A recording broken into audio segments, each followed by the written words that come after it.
ولقد خلقناكم ثم صورناكم ثم قلنا للملائكة اسجدوا لآدم فسجدوا إلا إبليس لم يكن من الساجدين.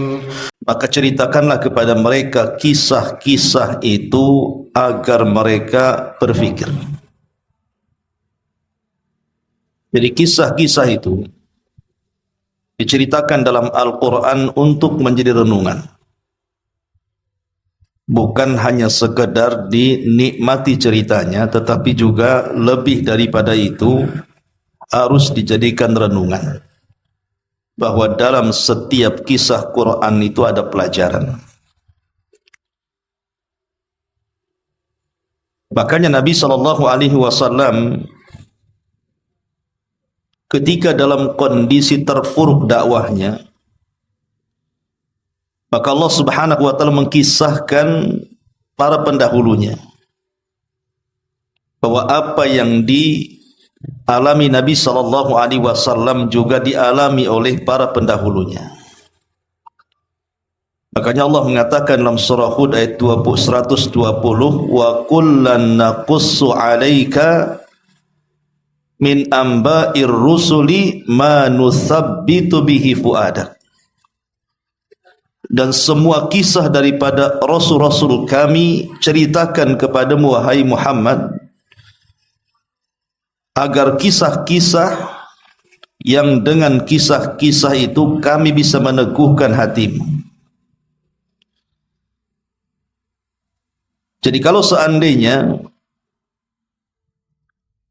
kita sedang mengalami sesuatu dari ujian-ujian Allah Subhanahu wa taala kepada kita, maka lihatlah para pendahulu kita. Sebagaimana Nabi juga disuruh melihat para pendahulunya. Bagaimana ujian yang Allah berikan kepada Nuh, kepada Ibrahim, kepada Musa dan seluruh para nabi. Maka sama juga dengan kita.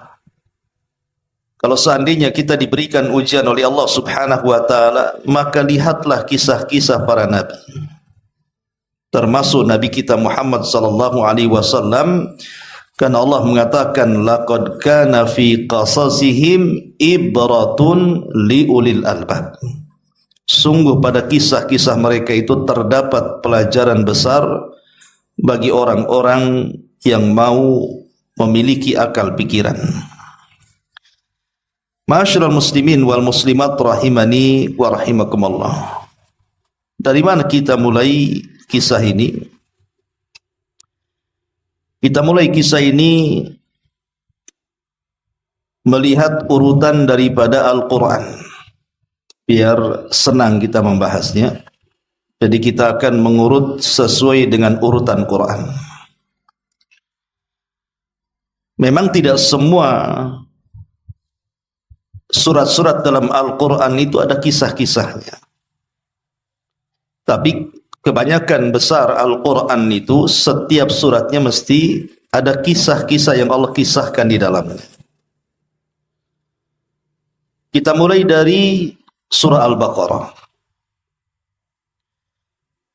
Ma'asyiral muslimin yang dimuliakan Allah Subhanahu wa taala. Di dalam surah Al-Baqarah, tepatnya di permulaan surat Al-Baqarah, Allah Subhanahu wa taala menceritakan kepada kita tentang kisah Nabi Allah Adam alaihi salatu wassalam. Itu di permulaannya. Mulai daripada surat ataupun surah Al-Baqarah ayat 31 sampai kepada 38. Itu cuplikan daripada kisah Nabi Allah Adam alaihi salatu wassalam. Jadi kita mulai kisah Al-Quran dari surah Al-Baqarah, tepatnya di ayat 34 atau 31 sampai 38. Baik, kita akan bacakan dulu ayatnya dan kita urutkan kisah-kisahnya. Ma'asyiral muslimin wal muslimat rahimani wa rahimakumullah. Allah Subhanahu wa taala berfirman dalam surah Al-Baqarah 31. Wa idz qala rabbuka lil malaikati inni ja'ilun fil ardi khalifah. Qalu ataj'alu fiha man yufsidu fiha wa yasfiku dima wa nahnu nusabbihu bihamdika wa nuqaddisu lak. Qala inni a'lamu ma la ta'lamun. Dan ingatlah ketika Rabbmu berfirman kepada para malaikat, aku hendak menjadikan khalifah di permukaan bumi. Apakah engkau hendak menjadikan orang yang akan merusak dan menumpahkan darah di sana? Sedangkan kami para malaikat bertasbih memujimu dan mensucikan namamu.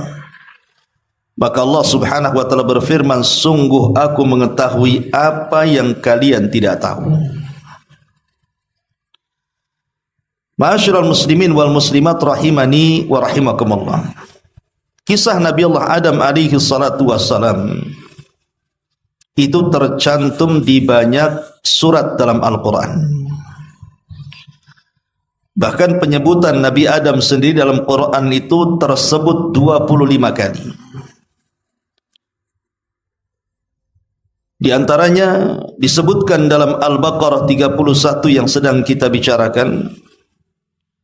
Kemudian terulang di Al-Baqarah 33-nya. Kemudian diulang di Al-Baqarah 35-nya. Kemudian terulang di Al-Baqarah 37-nya.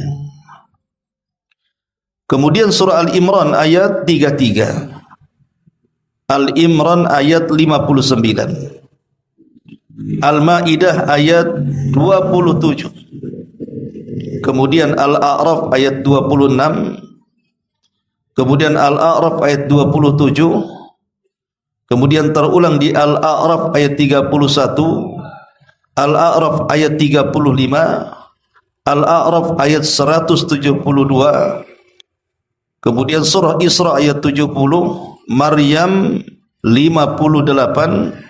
Surah Toha 115, kemudian terulang di Toha 117, kemudian diulang dalam Toha juga 120 dan 121, kemudian dalam surah Yasin 60 dan surah Al-A'raf ayat 11 dan begitu seterusnya.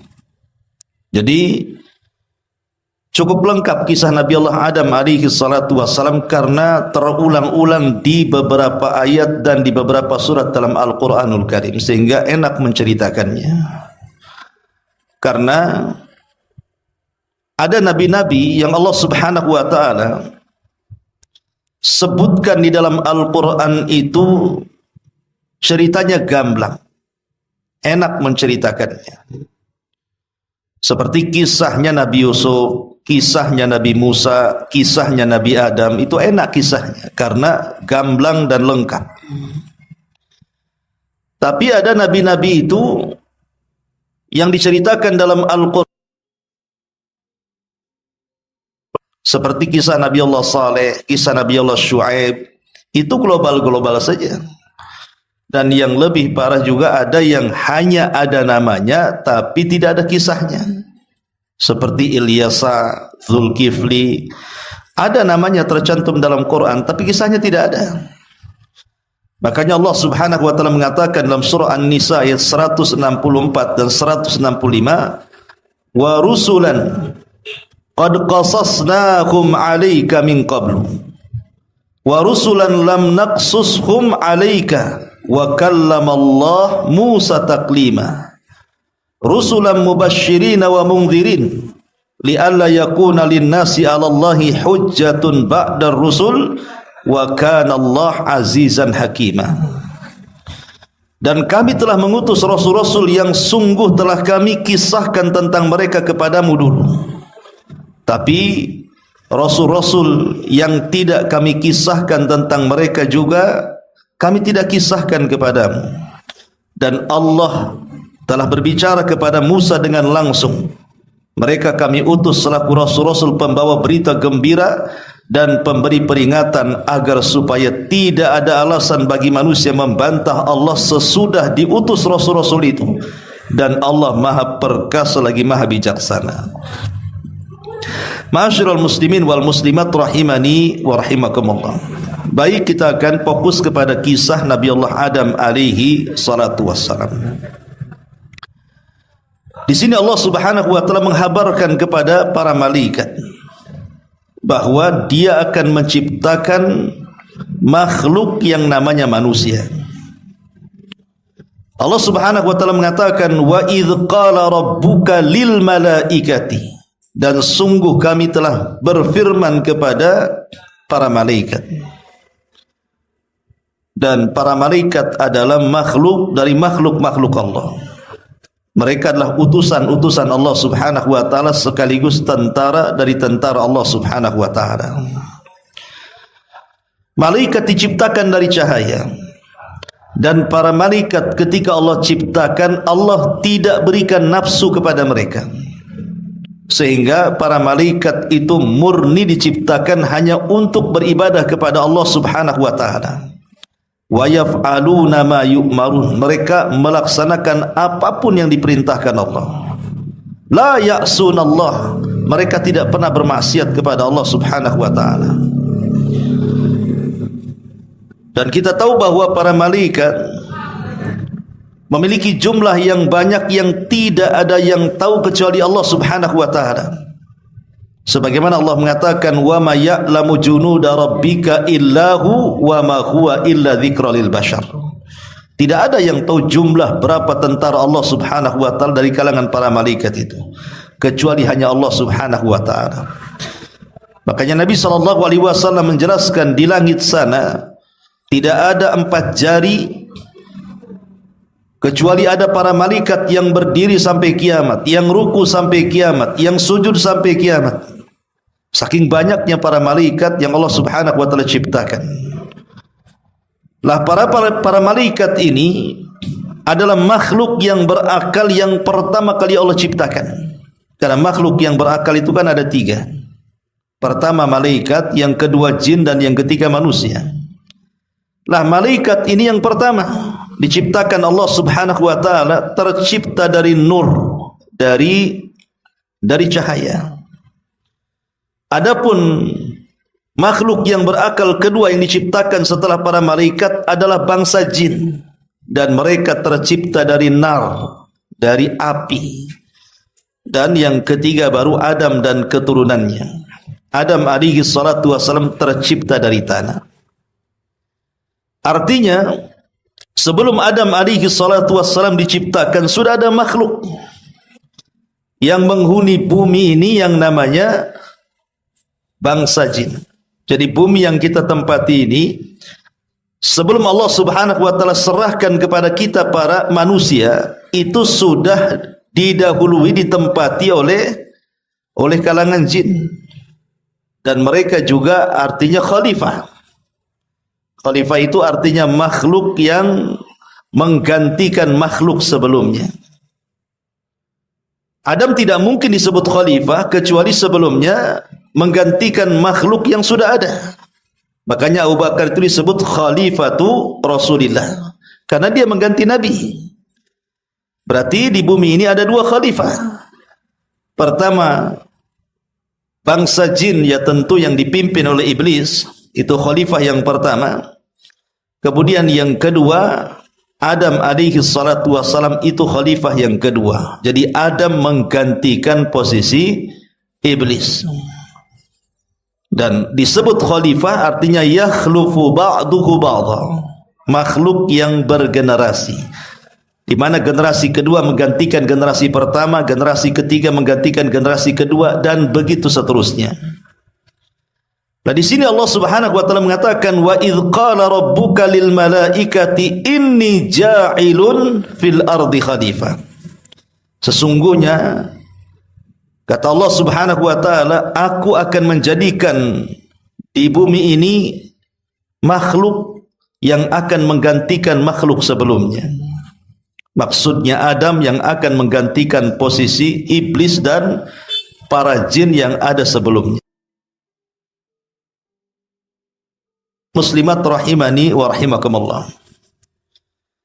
Ketika Allah Subhanahu wa taala mengatakan di hadapan para malaikat seperti itu,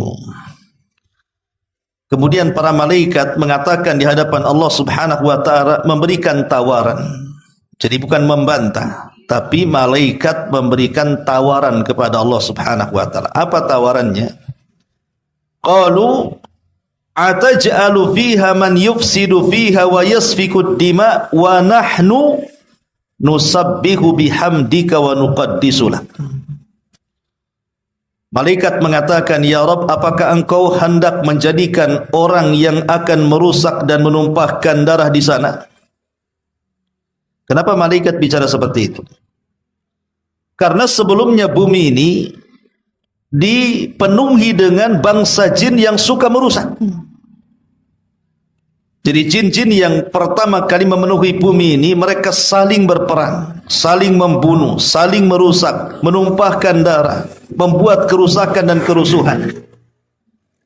Makanya para malaikat ini meminta kepada Allah Azza wa Jalla, apa engkau akan menciptakan makhluk yang sama dengan mereka ya Rabb? Tentu ini istijal ya, maksudnya terburu-burunya para malaikat ya. Dalam kondisi-kondisi tertentu terburu-buru itu kan tidak baik. Karena kan Allah belum menciptakan, baru akan. Tapi malaikat sudah terburu-buru menilai. Karena melihat makhluk sebelumnya memang sebagai perusak bangsa jin itu. Akhirnya disinilah kemudian para malaikat menawarkan dirinya, atau dalam bahasa Arab disebut al-ard namanya. Apa kata malaikat? Wa nahnu nusabbihu bihamdika wa nuqaddisu lak. Seolah-olah malaikat mengatakan begini, ya Rabb, kalau engkau merencanakan hendak menciptakan makhluk yang lain selain dari kalangan jin, yang nantinya mereka akan merusak di bumi, akan merumpahkan darah di bumi, utus kami saja ke bumi, biar bumi itu dipenuhi oleh kami, biar di bumi ini tidak ada kesyirikan, biar di bumi ini penuh dengan tasbih dan tahmid. Jadi para malaikat ingin menawarkan dirinya. Itu disebut al-ard namanya. Bukan menentang perintah Allah, tidak ya. Karena ada orang yang mentafsirkan seolah-olah ini malaikat menyanggah gitu ya, menentang perintah Allah. Tidak, malaikat menawarkan dirinya. Daripada kau ciptakan makhluk yang sebelumnya sudah ada makhluk yang merusak dan menumpahkan bumi, kami saja turunkan ke bumi, gitu maksudnya. Biar kami di bumi ini bertasbih kepadamu, memuji kamu, membersihkan kamu, mensucikan kamu, dan begitu seterusnya. Baik niatnya para malaikat, karena malaikat tidak suka dengan kerusakan, tidak suka dengan kemungkaran. Tapi Allah Subhanahu wa taala tegaskan kepada para malaikat, inni a'lamu ma la ta'lamun. Wahai para malaikat, aku lebih tahu makhluk yang akan kuciptakan dibandingkan dirimu sendiri. Itulah namanya istijal. Malaikat terburu-buru. Malaikat tidak tahu bahwa nanti kalau Allah menciptakan Adam dan turunannya, ada di antara mereka yang jauh lebih mulia dibandingkan para malaikat ya. Ada makhluk-makhluk dari kalangan manusia itu justru kedudukannya jauh lebih mulia dibandingkan para malaikat. Malaikat tergesa-gesa mengatakan seperti itu di hadapan Allah Subhanahu wa taala. Ma'asyiral muslimin wal muslimat rahimani wa rahimakumullah. Al-Imam Ibnu Katsir rahimahullahu taala menyebutkan dalam kitabnya Al-Bidayah wa Nihayah, ketika Allah Subhanahu wa taala mulai menciptakan Adam alaihi salatu wassalam, maka Allah Subhanahu wa taala mengutus malaikat Jibril agar Jibril ini turun ke bumi. Untuk apa? Untuk mengambil tanah sebagai bahan baku penciptaan Adam alaihi salatu wassalam. Turunlah Jibril menuju bumi. Ketika sampai di bumi, bumi menolaknya dan mengatakan, a'udzu billahi mink an tanqusa minni. Aku berlindung kepada Allah, wahai Jibril, kalau engkau berani mengambil sedikit saja dari tanahku, sebaiknya kau kembali kepada Rabbmu. Kenapa tanah mengatakan seperti itu atau bumi mengatakan seperti itu kepada Jibril? Karena bumi tahu bahwa nanti ciptaan yang Allah akan ciptakan yang bahan bakunya dari tanah yang berasal dari bumi, ada di antara mereka yang menjadi orang-orang yang akan merusak di bumi dan akan menjadi penduduk neraka. Makanya bumi tidak mau dan meminta Jibril untuk kembali. Maka Jibril pun kemudian kembali dan tidak berhasil mengambilnya.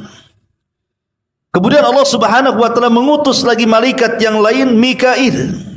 Tapi sama juga kasusnya, Mikail pun ditolak bumi. Dan bumi juga berlindung kepada Allah, kalau Mikail mengurangi tanah yang ada di bumi yang akan diciptakan makhluk yang dikehendaki. Maka Mikail pun kemudian naik lagi ke langit dan tidak berhasil untuk mengambil.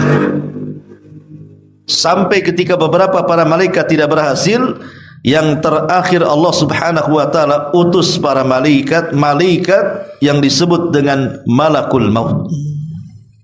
Lah, Malakul Maut ini berhasil mengambil tanah di bumi. Ketika bumi mengatakan, aku berlindung kepadamu untuk mengambil atau mengurangi tanah yang ada di bumi, maka Malakul Maut mengatakan, aku pun berlindung kepada Allah kalau aku naik dan tidak membawa tanahmu, katanya. Dua-duanya sering berlindung tuh. Bumi berlindung kepada Allah agar malaikat maut tidak mengambil, malaikat maut pun berlindung kepada Allah kalau dia tidak mengambil tanah itu dan kembali menghadap Allah Subhanahu wa taala. Lah, karena dia adalah malaikat satu-satunya yang berhasil mengambil tanah, sejak itulah dia dinobatkan oleh Allah Subhanahu wa taala menjadi Malakul Maut, kematian bagi makhluk yang akan diciptakannya, Adam dan anak turunannya. Ma'asyiral muslimin yang dimuliakan Allah Subhanahu wa taala, dalam hadis Nabi sallallahu alaihi wasallam bersabda, innallaha khalaqa Adam min qabdatin qabadhaha min jami'il ardi. Sesungguhnya Allah Subhanahu wa taala ketika menciptakan Adam itu, maka Allah Subhanahu wa taala mengambil beberapa jenis-jenis tanah yang ada di semua permukaan bumi. Kemudian Rasul mengatakan, faja'a banu Adam ala qadril ardi. Karena hampir kesemuaan bahan baku Adam itu dari bumi, maka Bani Adam juga memiliki sifat seperti sifat-sifat bumi, sifat-sifat tanah. Faja'a minhumul abyad wal ahmar wal aswad wa baina dhalik wal khabith wat tayyib was sahl wal hazn wa baina dhalik.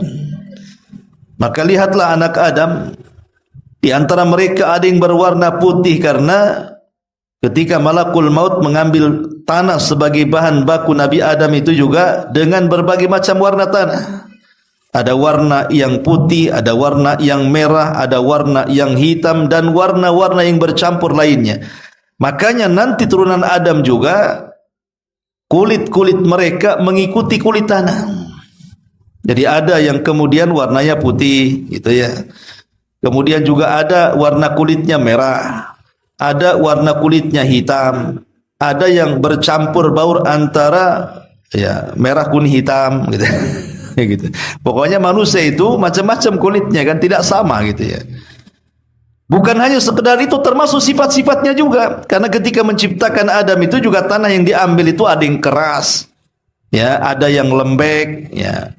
Ada yang di antara keduanya, antara keras dan lembek dan begitu seterusnya. Maka manusia juga akhirnya seperti itu. Datanglah manusia yang jahat, manusia yang baik, manusia yang mudah, manusia yang keras, manusia yang sedih dan begitu seterusnya. Jadi sifat-sifat manusia itu dikembalikan kepada sifat-sifat tanah. dari kulitnya sampai kepada wataknya.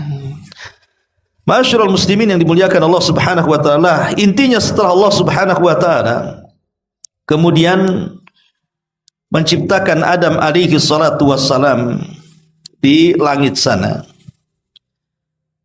maka iblis mendengar. Kita tahu bahwa kenapa iblis sampai di bumi, bersama para malaikat di langit sana. Jadi ketika bangsa jin yang ada di bumi itu, mereka menjadi makhluk yang merusak, menumpahkan darah.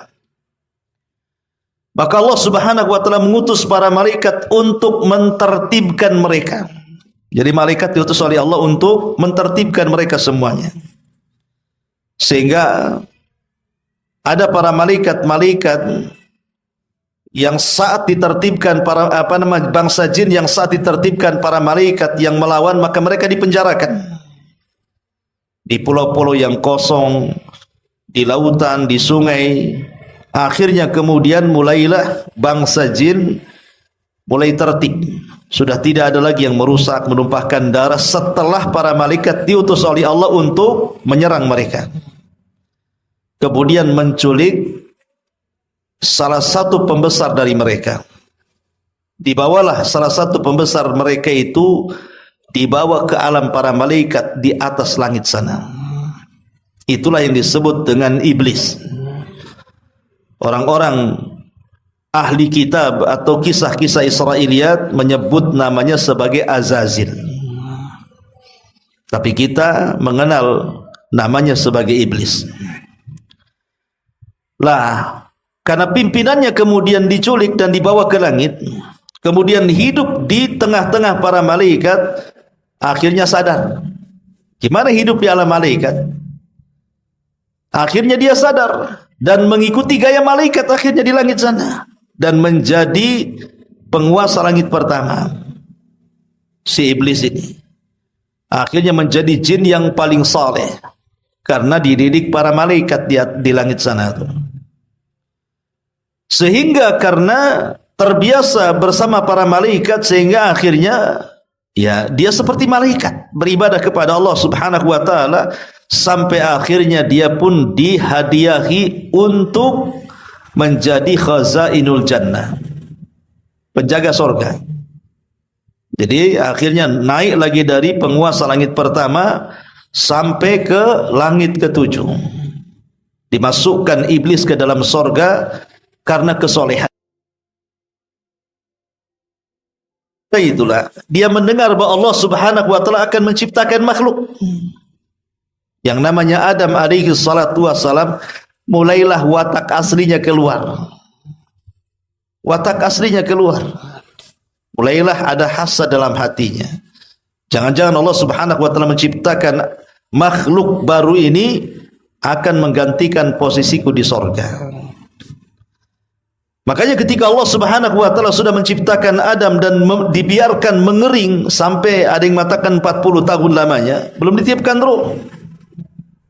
Maka iblis kemudian mulai melihat seperti apa sih ciptaan yang Allah ciptakan itu. Mulailah diputar-putar tutup patung Adam itu. Belum diciptakan ruh itu. Masuk dari lubang telinga, keluar dari lubang hidung, masuk dari lubang mulut, keluar dari lubang dubur, dan begitu seterusnya. Kemudian iblis mengatakan makhluk yang diciptakan yang baru saja oleh Allah ciptakan ini makhluk yang lemah, katanya. Kenapa? Fa innahu ajwab, karena badannya penuh dengan rongga. Artinya ini perlu makan, perlu minum. Ini makhluk yang lemah, kata iblis. Kalau Allah serahkan dia kepadaku, sudah kuhancurkan. Hasadnya sudah mulai muncul. Ya. Sampai pada waktunya ketika Allah Subhanahu wa taala menghendaki Adam ini ditiupkan ruh, maka seluruh para malaikat termasuk juga iblis hadir di situ. Dikumpulkan oleh Allah Subhanahu wa taala, dan ini momen yang sangat-sangat spektakuler, luar biasa, karena disinilah momen di mana Allah akan tiupkan ruh. Dan Allah sudah memerintahkan para malaikat semata-mata ruh Adam masuk ke dalam jasadnya, kalian harus sujud. Itu perintah Allah. Ya.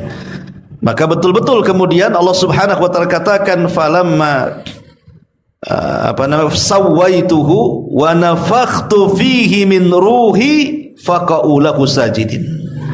Ketika kami sempurnakan ciptaannya, falamma sawaituhu wa nafakhtu, dan aku tiupkan, min ruhi, dari ruhku.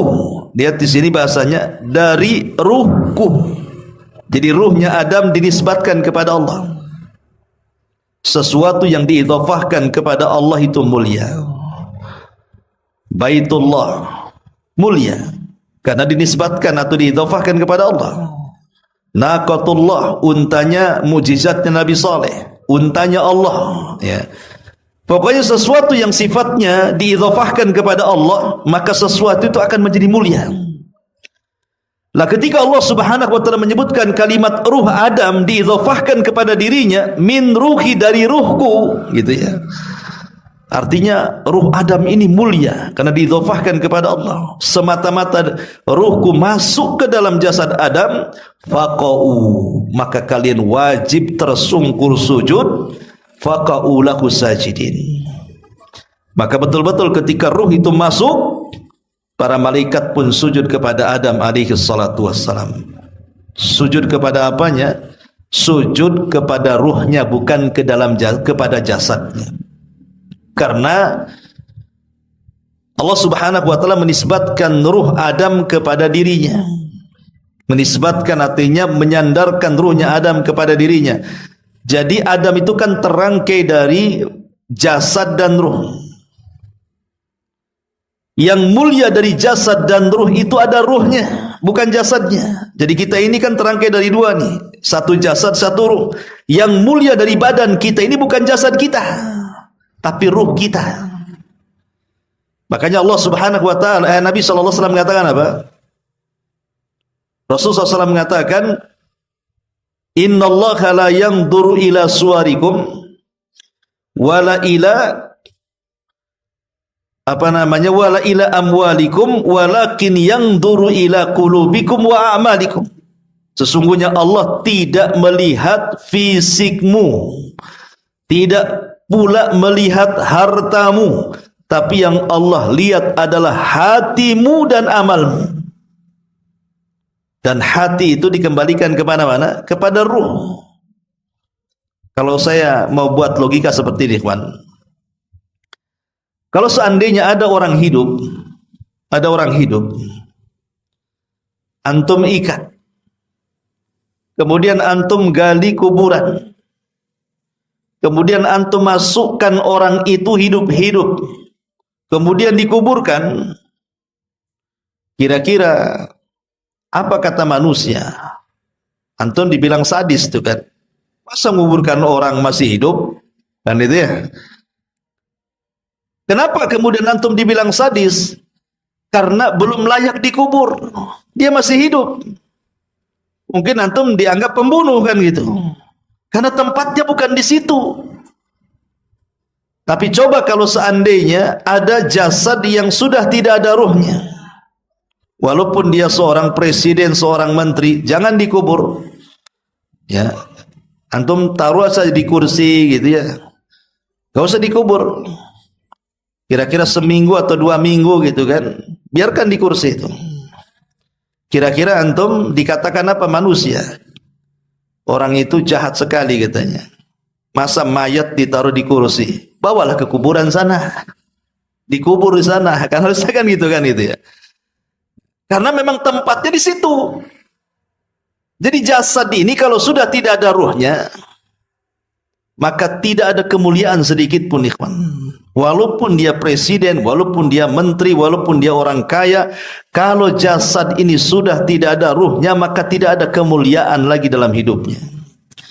Makanya kenapa kemudian para malaikat ini sujud kepada Adam itu bukan kepada fisik Adam, tapi kepada ruh yang dimasukkan ke dalam Adam, karena ruh yang dimasukkan ke dalam Adam itu bukan ruh biasa, tapi ruh yang disandarkan kepada Allah Subhanahu wa taala sehingga memiliki kemuliaan.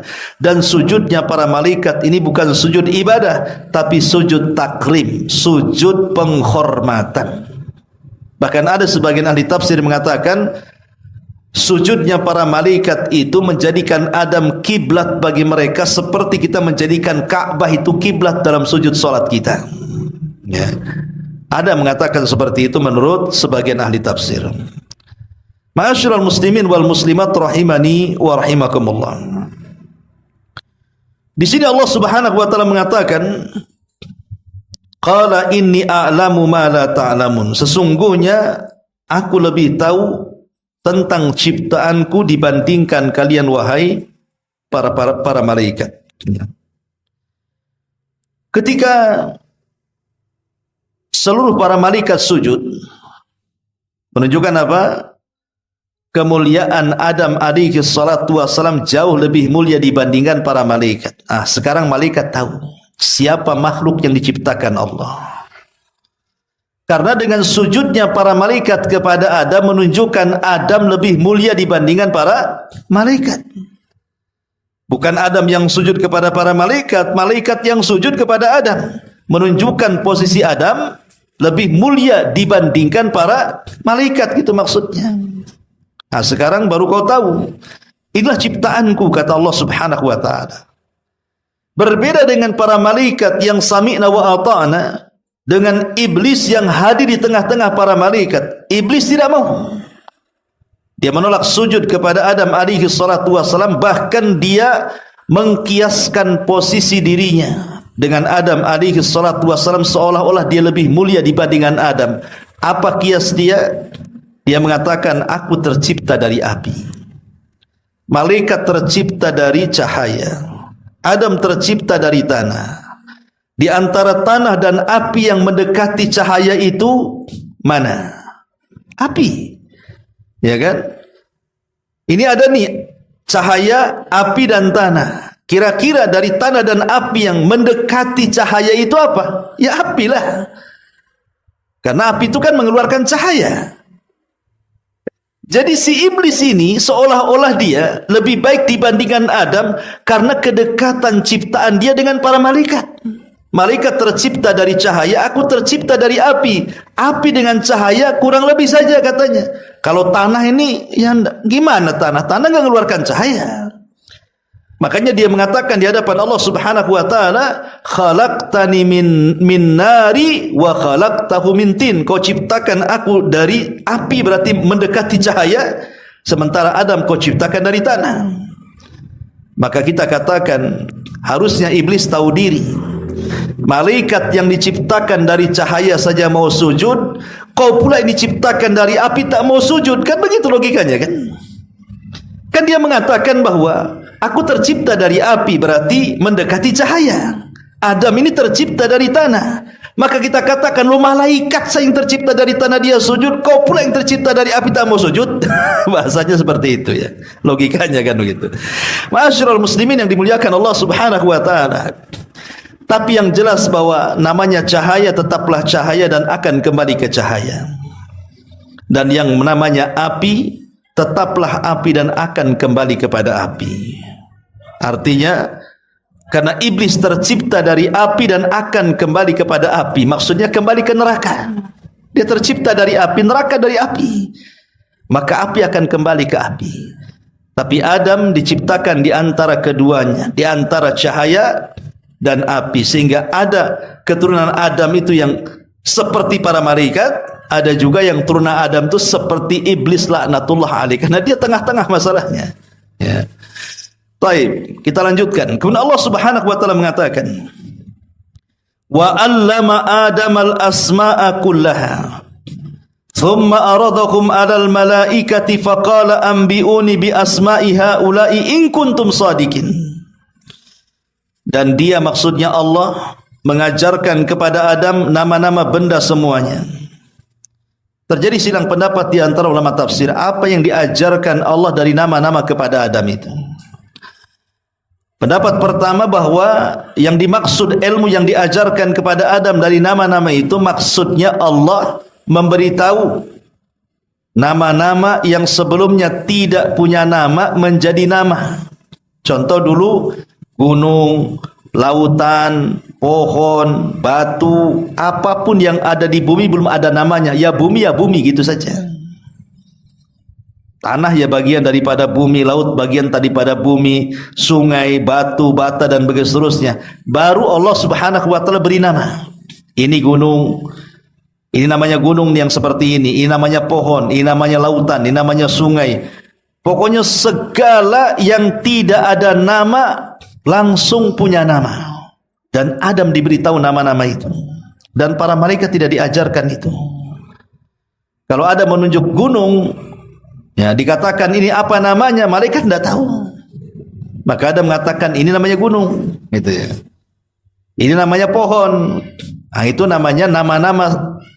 Kemudian diberitahu Allah kepada Adam alaihi salatu wasallam sehingga Adam tahu nama-nama seluruh makhluk yang ada di alam semesta dan malaikat tidak tahu. Ini satu penafsiran. Penafsiran yang kedua, dan ini pendapat yang wallahu a'lam mungkin lebih akrab, ya lebih dekat kepada kisah, bahwa maksudnya Allah mengajarkan nama-nama itu maksudnya bahasa-bahasa yang akan diucapkan oleh seluruh keturunan Adam alaihi salatu wassalam. Jadi Allah mengajarkan semua bahasa yang akan diucapkan oleh turunan Adam. Jadi kalau seandainya Adam hidup di zaman sekarang, dia safar ke Inggris, maka dia bisa bahasa Inggris. Dia safar ke Korea, bisa bahasa Korea. Dia safar ke Indonesia, dia bisa pakai bahasa Indonesia. Dia safar ke Malaysia, dia bisa bahasa Melayu. Dia safar ke Jawa, dia ngomong Jawa. Safar ke Padang, ngomong bahasa Minang. Safar ke Flores, ngomong bahasa Alor. Safar ke mana lagi? Pokoknya semua bahasa daerah, semua bahasa bangsa-bangsa Adam tahu. Karena mereka adalah anak turunannya, dan itu tidak diajarkan kepada para malaikat. Ya. Makanya di sini Allah mengatakan wa 'allamal asma'a kullaha. Maka Allah Subhanahu wa taala ajarkan kepada Adam nama-nama benda semuanya, maksudnya bahasa-bahasa yang akan diucapkan oleh kaumnya. Dari sini ikhwatu fiddin, bahwa mempelajari sebuah bahasa, kalau tujuannya untuk berdakwah, itu lebih baik daripada menghabiskan dengan hari-hari ibadah kepada Allah Subhanahu wa taala dalam ibadah sunnah. Jadi kalau seandainya antum belajar bahasa dengan salat malam, belajar bahasa dengan puasa sunnah Senin, Kamis, Daud dan yang semacamnya, maka mempelajari bahasa itu lebih afdal dibandingkan salat malam, dibandingkan puasa, dibandingkan baca Quran dan begitu seterusnya. Kalau tujuannya mempelajari bahasa itu untuk satu, mendakwahkan dakwah Islam, yang kedua mengetahui makar-makar musuh. Karena di zaman Rasul, Ubay bin Ka'ab radhiyallahu an diperintahkan Nabi SAW untuk mempelajari bahasa Yahudi. Maka Ubay pun kemudian tinggal bersama orang Yahudi selama 9 sampai 10 hari. Karena kecerdasannya, dia sanggup untuk menguasai bahasa Yahudi yang diucapkan orang Yahudi. Sehingga Nabi SAW mengatakan, orang yang mengetahui bahasa orang, maka dia akan aman dari makarnya. Orang yang mengetahui bahasa orang, maka dia akan aman dari makarnya. Karena tahu apa yang diucapkan, kan?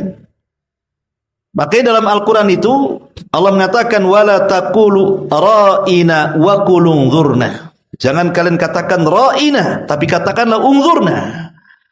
Karena kalimat ra'ina ini bahasa Yahudi yang isinya celaan. Ya, maksudnya lain, artinya lain gitu maksudnya, untuk mengejek. Makanya kalau ada orang-orang Yahudi mengejek Nabi SAW, menghina Islam, dan Ubay tahu, maka Ubay langsung menyampaikan kepada Nabi bahwa mereka ngomong begini, mereka ngomong begitu, jadi ketahuan. Mereka tidak bisa buat makar lagi. Ya, jadi mempelajari sebuah bahasa itu jauh lebih afdal. Karena bagaimanapun mempelajari bahasa itu bagian daripada ilmu, dan ilmu itu lebih mulia dibandingkan ibadah. Rasul mengatakan fadlul alim 'alal 'abid ka fadlil qamari 'ala sairil kawakib. Keutamaan orang alim dengan orang ahli ibadah seperti keutamaan bulan di antara seluruh bintang-bintang yang ada.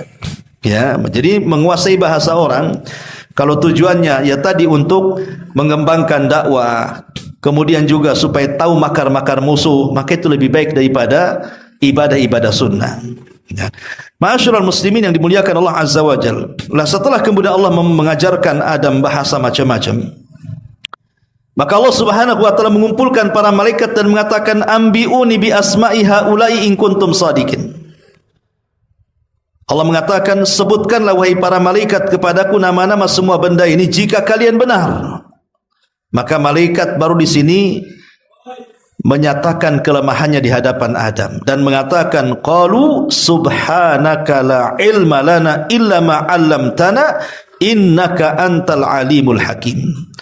Mereka menjawab, maha suci engkau ya Rabb, tidak ada yang kami ketahui selain apa yang engkau ajarkan kepada kami. Kita jangan katakan malaikat bodoh, tidak, malaikat pintar, diajarkan ilmu kepada mereka. Tapi pengetahuan mereka berbeda dengan pengetahuan yang Allah ajarkan kepada Adam. Ya.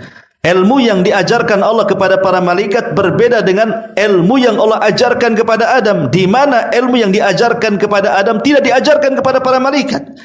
Dan di sini ada faedah kalimat apa namanya? La ilma lana illa ma 'allamtana.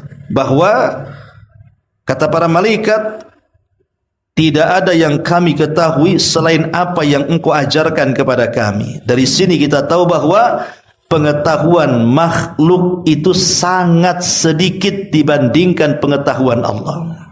Karena ilmu yang diajarkan Allah kepada kita ini itu tidak banyak, sementara ilmu yang belum diajarkan kepada kita jauh lebih banyak. Sehingga Allah katakan, wa ma utitu minal ilmi illa qalila. Bahwa tidaklah Allah Subhanahu wa taala memberikan ilmu kepada makhluknya kecuali sedikit.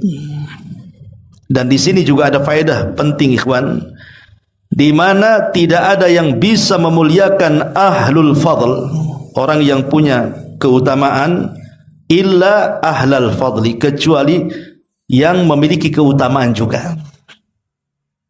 Ustadz dimuliakan oleh sesama ustadz, maksudnya begitu, ya.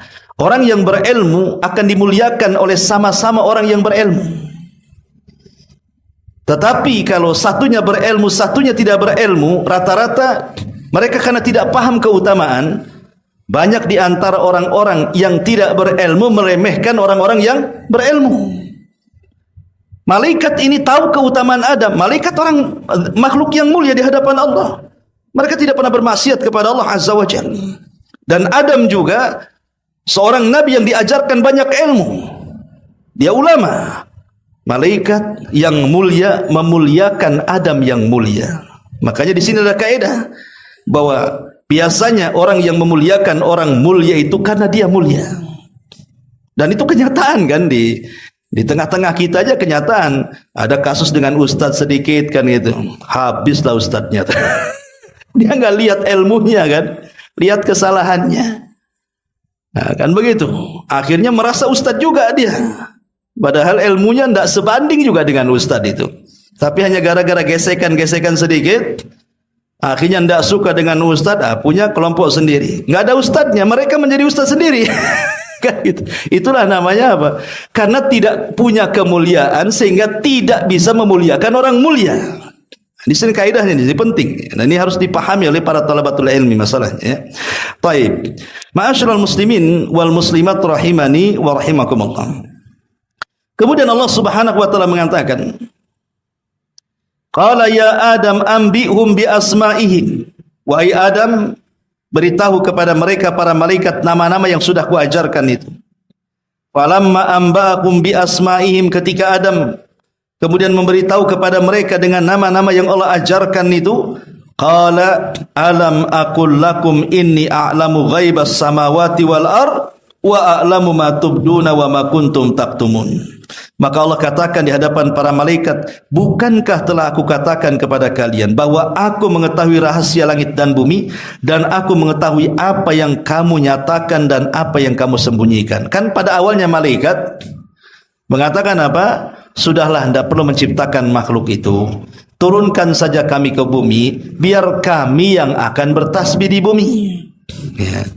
Dan ini ada dalil kalimat wa nahnu nusabbihu bihamdik. Ini ada dalil pentingnya ketika malaikat mengatakan dan kami bertasbih kepadamu. Di sini ada dalil bahwa manusia itu akan melakukan kesyirikan. Kalimat para malaikat mengatakan di hadapan Allah, wa nahnu nusabbihu bihamdik, bahwa kami akan bertasbih kepadamu. Di sini kalimat ini bahwa sebagai dalil manusia itu akan melakukan kesyirikan. Kenapa demikian? Karena lawan daripada tasbih itu adalah mengotori. Tasbih itu kan membersihkan. Kita membersihkan Allah. Membersihkan Allah dari apa? Dari segala jenis tandingan-tandingan. Membersihkan Allah dari segala jenis kekurangan-kekurangan. Maka ketika ada orang yang mengatakan Allahu salisu salasa, Allah itu satu di antara tiga, maka kita katakan tidak. Subhanallah kan itu. Allah itu maha suci dari itu semua. Makanya Allah Subhanahu wa taala mengatakan apa? Subhana amma yusyrikun. Subhanaka amma yusyrikun. Maha suci engkau ya Rabb terhadap apa yang mereka sekutukan. Ya. Jadi si dalil bahwa ketika malaikat bertasbih kepada Allah menunjukkan bahwa bangsa manusia itu akan melakukan kesyirikan di situ. Tapi Allah katakan, inni a'lamu ma la ta'lamun. Aku lebih tahu dibandingkan engkau. Buktinya setelah diciptakan Adam dan anak turunannya, justru sebagian mereka ada yang lebih mulia jauh di atas para malaikat. Walaupun ada juga yang kemudian jatuh ke bumi dan lebih buruk dibandingkan iblis, bahkan dibandingkan binatang ternak sekalipun. Kemudian Allah mengatakan, wa idh qulna lil malaikati isjudu li Adam fasajadu illa iblis aba wastakbara wa kana minal kafirin. Dan ingatlah ketika kami berkata kepada para malaikat, sujudlah kalian kepada Adam, maka mereka sujud kecuali iblis. Enggan, sombong, dan iblis termasuk makhluk yang kafir. Berarti di sini iblis, sebab kenapa dia tidak mau sujud, pertama karena hasad, yang kedua karena kesombongan. Aba itu maksudnya karena hasad. Yang kedua wastakbaru karena sombong. Jadi dua penyakit ini yang menghalangi orang dapat hidayah. Orang kalau sudah hasad akan susah dapat hidayah. Orang kalau sudah sombong akan susah dapat hidayah. Seperti iblis, ya. Bayangkan iblis itu hidup di hadapan Allah dan di tengah-tengah para malaikat. Tapi kenapa dia bisa hasad dan juga sombong? Itulah karakter asli dari kalangan jin. Karena kita tahu bahwa iblis itu bagian daripada jin. Allah katakan kana minal jinni fa fasaqa an amri rabbih. Jin itu, iblis itu bagian daripada jin yang melakukan kefasikan kepada Rabbnya. Ma'asyiral muslimin wal muslimat rahimani wa rahimakumullah. Kemudian Allah mengatakan, wa qulna ya Adam uskun anta wa zaujukal jannah wa kula minha ragadan haitsu syi'tuma wa la taqraba hadhihi syajarata fatakuna minadh dhalimin. Dan kami berfirman, wahai Adam, tinggallah engkau dan istrimu. Ayat ini menjelaskan kepada kita tentang kasih sayang Allah Subhanahu wa taala kepada Adam alaihi salatu wassalam. Karena tahu bahwa seindah-indahnya sorga, yang kenikmatannya tidak bisa dipandang mata, tidak pernah didengar telinga, terlintas di otak manusia pun tak bisa saking indahnya. Tapi kalau Adam hidup sendirian di sorga itu, maka Adam akan hidup dengan perasaan yang penuh dengan ketakutan. Tidak akan merasakan keindahan. Anggaplah nih, Batam ini milik antum, dengan segala fasilitasnya hari ini, dengan mobilnya, dengan apartemennya, tapi antum hidup sendiri di Batam. Ke Batu Haji sendiri, Batu Besar sendiri, ke Bengkong sendiri, Lontang Lantung sendiri. Apa enggak ketakutan antum? Ya, enggak enak, ya. Kita suruh hidup sendiri di Batam loh, kita enggak enak kan gitu ya. Maka Allah tahu bahwa Adam ini walaupun dimasukkan ke dalam sorga, tapi kalau hidup sendiri pasti enggak nyaman dia. Boleh jadi mungkin dia akan ketakutan sendirian.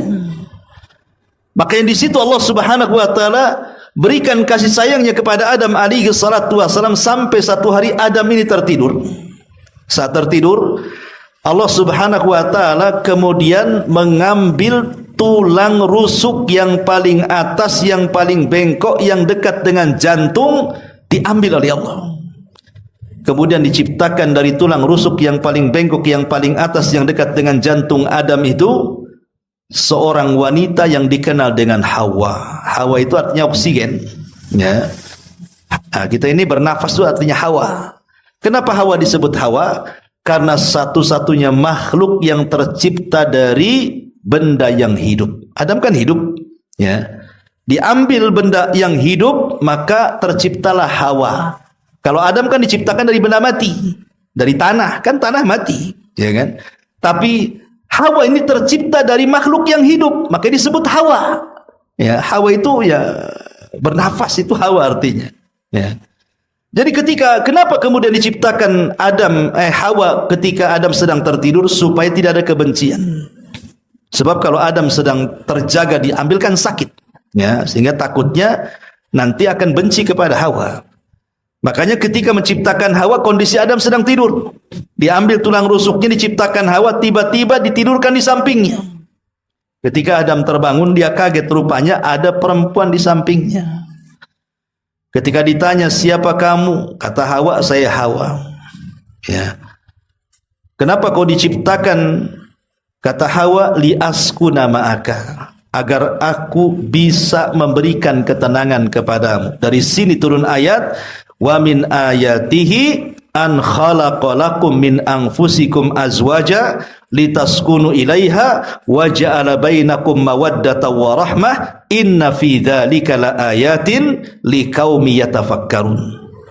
Antum kalau suka hadir di walimatul arus gitu ya, ada ceramah orang nikah, mesti nih ayat ini dibaca nih, ya. Dan dari tanda-tanda kuasa Allah, an khalaqalakum min anfusikum azwaja, Allah ciptakan dari diri kalian pasangannya, artinya Hawa. Allah ciptakan dari Adam pasangannya Hawa, ya. Untuk apa Hawa ini? Litaskunu ilaiha. Lihat bahasa Quran, Allah tidak mengatakan litaskunu ma'aha, tapi litaskunu ilaiha, agar dia memberikan ketenangan kepadanya. Sebab kalau bahasa litaskunu ma'aha maksudnya bertempat tinggal bersama. Orang yang bertempat tinggal bersama, suami istri sama-sama satu rumah, belum tentu tenang hidupnya. Kalau bahasanya litaskunu ma'aha, ya, berarti hanya hidup serumah saja. Tapi kalau bahasanya litaskunu ilaiha, itu beda artinya. Di mana engkau memberikan ketenangan, bukan hanya satu rumah, tapi memberikan ketenangan. Inilah kenapa bahasa Quran itu menggunakan litaskunu ilaiha, karena banyak orang suami istri satu rumah tidak tenang hidupnya, ya. Makanya bukan itu tujuan rumah tangga, bukan hidup satu rumah, tetapi hidup dalam satu ketenangan antara satu dengan yang lainnya, memberikan ketentraman, itu maksudnya litaskunu ilaiha. Dengan sebab itulah Allah katakan wa ja'ala bainakum mawaddata wa rahmah. Nanti timbullah rasa cinta dan kasih sayang, dan itu tanda-tanda kuasa Allah yang luar biasa. Dari situlah maka Adam pun diletakkan perasaan cinta dan sayang kepada pasangannya, begitu juga Hawa. Barulah setelah itu Allah mengatakan apa? Qulna ya Adamuskun anta wa zaujukal jannah. Kami katakan, wahai Adam, tinggallah engkau dan istrimu di dalam sorga. Nah, silakan kamu bulan madu sana di sana, ya bahasanya, ya. Wa kula minha, makan apapun kenikmatan yang ada di dalam sorga itu. Ragadan haitsu syi'tum, apapun kenikmatan sorga nikmati. Makanan apapun yang ada di sorga makan, minuman apapun yang di sorga minum, fasilitas apapun yang di sorga ambil, ya. Tetapi Allah mengatakan wala taqraba hadhihi syajarah fatakuna minadh dhalimin. Tapi ingat, di surga itu ada satu pohon loh, ya. Jangan kau dekat, jangan kau makan, karena kalau kau makan kau termasuk orang zalim. Bayangkan ikhwan, pohon di surga itu ribuan jumlahnya, tidak terhitung berapa jumlah pohon di surga dengan segala jenis buah-buahannya. Arti kenikmatan di sorga itu banyak sekali, hanya satu yang tak boleh didekati, iya kan? Kenapa kemudian Adam bisa terperangkap dengan yang satu? Ada kaidah para ulama mengatakan bahwa biasanya manusia itu akan penasaran dengan sesuatu yang dicegah. Contoh ini mamanya ruko ini ada 100 pintu. Silakan masuk dari mana-mana, tapi jangan dari sini. Pasti orang penasaran kan? Kenapa nggak boleh lewat situ? Kan begitu ya kan? Pas kali-kali penasaran juga tuh. Kenapa nggak lewat sini? Pasti akan berjubel di situ. Ada apa memang? Pasti akan dicari alasannya kan? Padahal pintu itu banyak. Kenapa dicari-cari alasannya gitu loh? Itulah sesuatu yang dilarang biasanya dia penasaran tuh. Coba bayangkan pohon-pohon di sorga itu ribuan, entah berapa jumlahnya, hanya satu jangan kau dekati, malah itu pula yang didekati coba. Disitulah manusia ini karena Adam seperti itu, maka watak manusia seperti bapaknya. Biasanya sesuatu yang dilarang itu pula yang didekati. Minuman yang halal itu banyak, kenapa ke khamar pula lah antum, itu yang dilarang. Ya. Yang halal dari wanita-wanita itu banyak, kenapa masuk dalam zina pula? Akan begitu jadinya kan? Padahal kan yang dihalalkan jauh lebih banyak dibanding yang diharamkan kan? Tapi kenapa orang milih yang haram? Itulah kisahnya di sini. Wala taqrabu hadhihi syajarata fatakuna minadh dhalimin. Ketika Allah Subhanahu wa taala menghendaki sesuatu, pastikan Allah akan membuat sebabnya kan. Kan dari awal memang Adam bukan diciptakan di sorga. Adam itu diciptakan untuk tinggal di bumi kan. Sebab kalau Adam itu hidup di sorga dan tidak pernah ke bumi, berarti Adam tidak akan merasakan mati.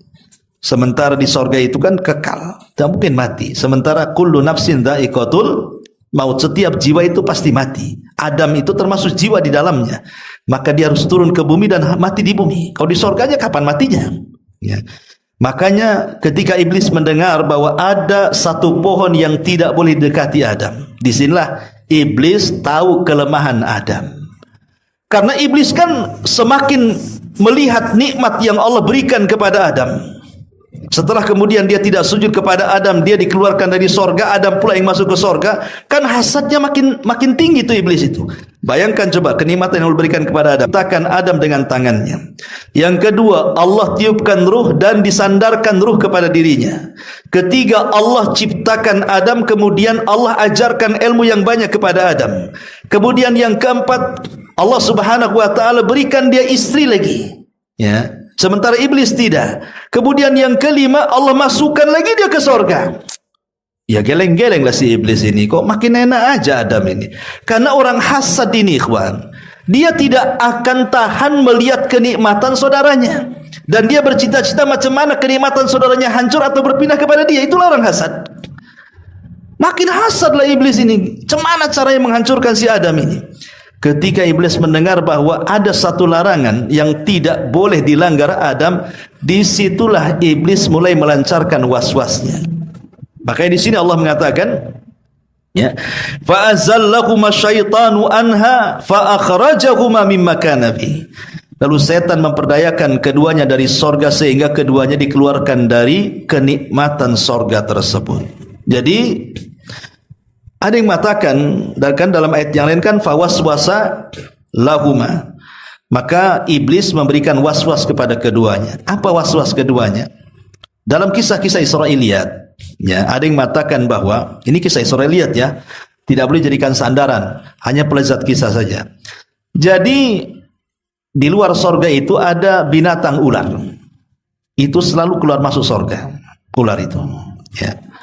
Lah iblis ini memanfaatkan ular itu. Dia bekerja sama dengan ular, akhirnya dia masuk ke dalam tubuh ular, kemudian dia berhasil masuk ke dalam sorga. Ketika sampai di sorga, karena dia diciptakan mampu tasyakul, beralih rupa, dia pun langsung beralih rupa menjadi manusia dan seolah-olah menjadi orang soleh.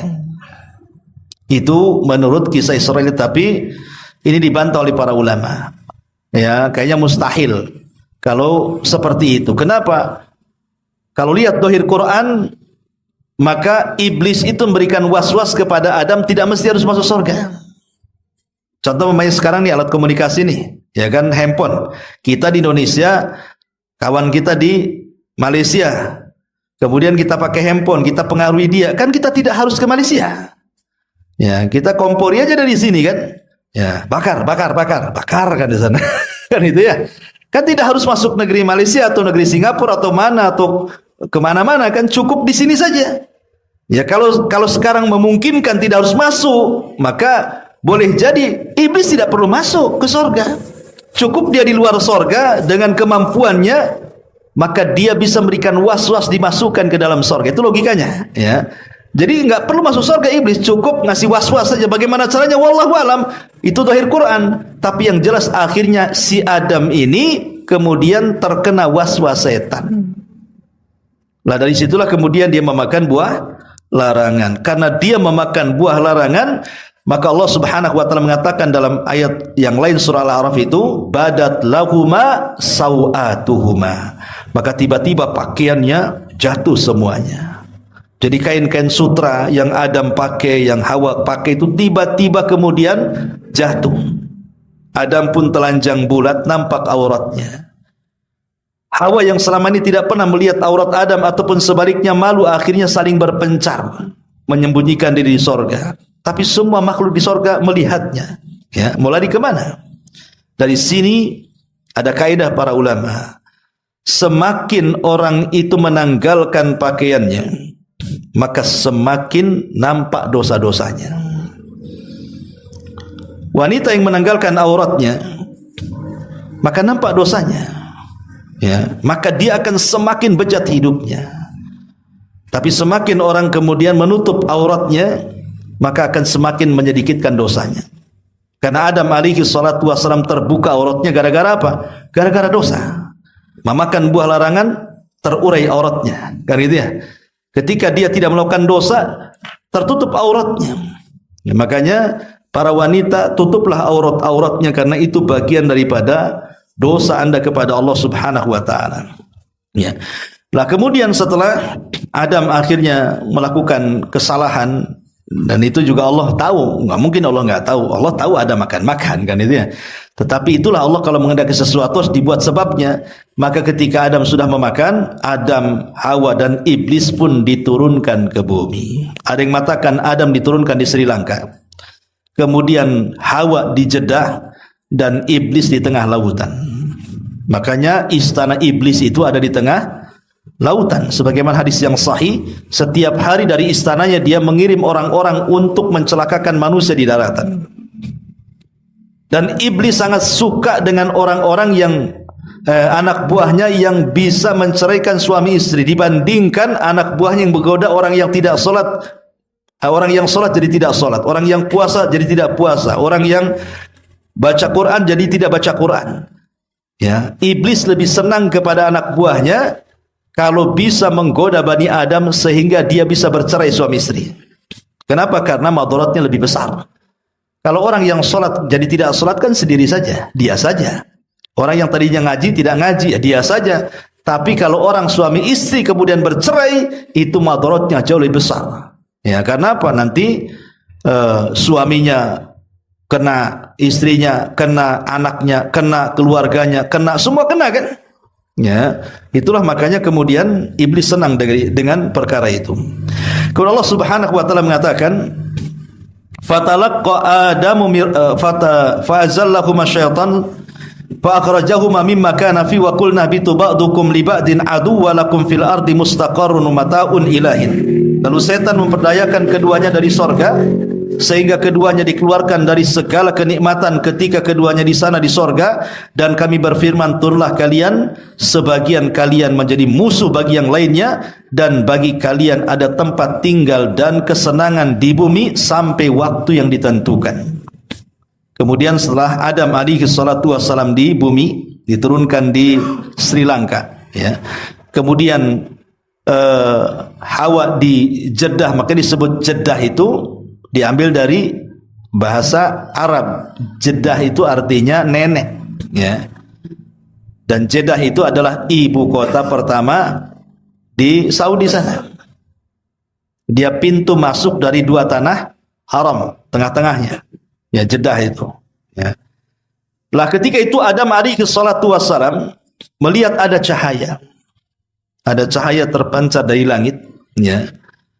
Maka Adam alaihi salatu wassalam akhirnya melihat sinyal cahaya itu, mendekati cahaya itu, dan Hawa pun mendekati cahaya itu. Kemudian ketika mereka sudah dekat dan tempatnya disebut Muzdalifah, kemudian ketika melihat betul-betul cahaya itu rupanya ada di Arafah. Ketemulah Adam dan Hawa, makanya tempat itu disebut Arafah. Kenapa Arafah? Karena Arafah Adam Hawa wa Arafat Hawa Adam. Jadi Adam mengenal Hawa, Hawa mengenal Adam, maka tempat itu disebut Arafah. Ya. Yang disebut dengan padang Arafah, disitulah kemudian pertemuan Adam dan Hawa. Setelah kemudian di Arafah inilah Allah ajarkan kepada Adam kalimat taubat. Apa kalimat taubat? Rabbana zalamna anfusana wa illam taghfir lana wa tarhamna lanakunanna minal khasirin. Inilah kalimat yang pertama diucapkan Adam di bumi dan Allah terima taubatnya. Setelah Allah Subhanahu wa taala menerima taubatnya Adam dan Allah Subhanahu wa taala mengampuni dosa-dosanya, maka ini pelajaran besar siapapun yang haji kemudian datang ke Arafah, kemudian wukuf, kemudian mengatakan Rabbana zalamna anfusana wa illam taghfir lana wa tarhamna lanakunanna minal khasirin, maka dosa-dosanya akan diampuni seperti Adam alaihi salatu wasalam meminta ampun di padang Arafah, diampuni oleh Allah Subhanahu wa taala. Makanya haji itu ditentukan dengan Arafah, disitulah ampunan Allah turun. Nah, setelah Adam tidak punya dosa, sudah bersih, baru diizinkan bertolak menuju Mekah, tanah haram. Karena sebagian Arafah itu ada yang tanah haram, ada yang bukan tanah haram gitu ya. Maka dia bertobat di luar tanah haram, setelah hilang dosanya masuk tanah haram, artinya ketika masuk tanah haram Adam sudah tidak punya dosa. Kemudian beranjak ke Mekah, di situ sudah disiapkan Ka'bah, dibangunkan oleh para malaikat. Kemudian Adam pun tawaf di situ, dan itulah ibadah pertama manusia di dunia. Adam alaihi salatu wassalam beribadah pertama kepada Allah di bumi. Makanya Mekah itu tempat Allah pertama kali diibadahi, dan tidak ada tempat selain Mekah di zaman itu. Makanya kenapa Mekah menjadi negeri haram sejak Allah ciptakan sampai hari ini. Tidak ada tanah yang lebih mulia dibandingkan Mekah. Sekalipun orang Syiah mengklaim bahwa ada tanah Karbala yang lebih mulia dibandingkan Mekah, kita katakan dusta. Tanah yang paling suci di permukaan bumi hanyalah ada di Mekah. Ya. Ma'asyiral muslimin yang dimuliakan Allah Subhanahu wa taala. Kemudian Allah mengatakan di sini, qulna bitu minha jami'an fa imma ya'tiyannakum minni hudan faman tabi'a hudaya fala khaufun 'alaihim wala hum yahzanun. Ayat terakhir, ayat 38, Allah mengatakan, turunlah kamu semua dari sorga, kemudian jika benar-benar datang petunjukku kepadamu, maka barang siapa yang mengikuti petunjukku tidak ada rasa takut kepada mereka, dan mereka pun tidak bersedih hati. Maka Adam mengikuti petunjuk, tapi iblis justru tidak mengikuti petunjuk. Di sini ada faedah, ikhwan. Ya. Iblis, kesalahan dia di bab syubhat. Kalau Adam, kesalahan dia di bab syahwat. Dari mana kita tahu iblis kesalahannya di bab syubhat dan kesalahan Adam itu di bab syahwat?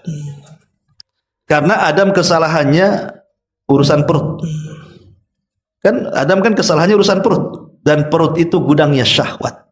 Makan, soal makan. Ya kan? Gara-gara jangan makan dimakan.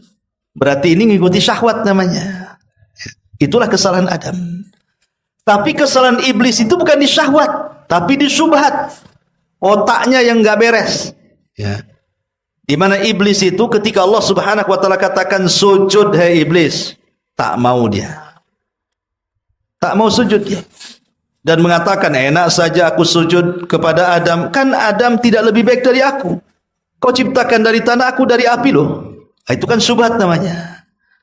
Atau dengan kata lain, Adam itu menolak perintah. Iblis itu kesalahannya menolak perintah. Tapi Adam itu melanggar larangan. Ya. Jadi kesalahan iblis menolak perintah. Kalau kesalahan Adam melanggar larangan. Lebih besar mana menolak perintah ataukah melanggar larangan? Maka ada kaidah mengatakan bahwa tarkul amri asyad min irtikabin nahyi. Ya. meninggalkan larangan lebih besar dosanya dibandingkan melakukan keharaman. Salat, enggak salat. Jangan zina, malah zina. Maka orang yang meninggalkan salat artinya meninggalkan perintah. Orang yang jatuh ke dalam zina artinya mengerjakan larangan. Orang meninggalkan salat bisa kafir, tapi orang yang berzina selama dia tahu itu haram tidak akan kafir. Bisa dipahami di sini? Berarti dosa iblis itu jauh lebih besar dibandingkan dosa Adam. Karena iblis itu dosa syubhat. Kalau Adam dosa syahwat. Iblis itu menolak perintah. Kalau Adam menerjang larangan. Dan kita tahu bahwa meninggalkan perintah lebih besar dosanya dibandingkan menerjang keharaman. Kita mulai kisah ini dari kisah dua putra Adam alaihi salatu wassalam, Qabil dan juga Habil. Allah Subhanahu wa taala berfirman dalam Al-Qur'anul Karim, واتل عليهم نبأ بني آدم بالحق إذ قربا قربانا فتقبل من أحدهما ولم يتقبل من الآخر قال لأقتلنك. Bacakan ya Muhammad kepada mereka tentang dua kisah dua anak Adam alaihi salatu wassalam, isyarat kepada Qabil dan Habil. Ketika keduanya melakukan kurban, melakukan pendekatan diri kepada Allah Subhanahu wa taala, maka Allah Subhanahu wa taala menerima salah satunya dan menolak yang lainnya. Maka yang ditolak kurbannya mengatakan, qala la aqtulannak, saya akan bunuh kamu. Maka orang yang diterima kurbannya mengatakan, innama yataqabbalullahu minal muttaqin, sungguhnya Allah Subhanahu wa taala hanya menerima kurbannya dari hamba-hamba Allah yang bertakwa. La in basatta yadaka litaqtulani ma ana bibasiti yadiya ilaika liaqtulak inni akhafullah. Jika engkau ingin membunuhku silahkan, tapi saya tidak mungkin membunuh karena saya takut kepada Allah Subhanahu wa taala. Saya hanya hendak menggabungkan dosaku kepada dosamu biar engkau menjadi penghuni neraka jahim.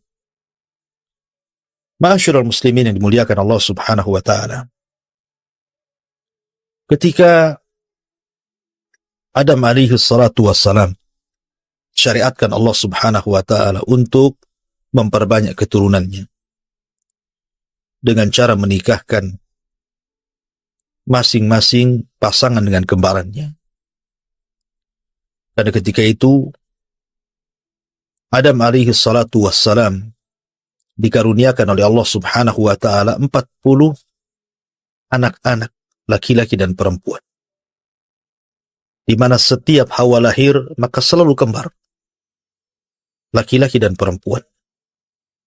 Ada yang mengatakan bahwa anak pertama Qabil, ada yang juga mengatakan Habil.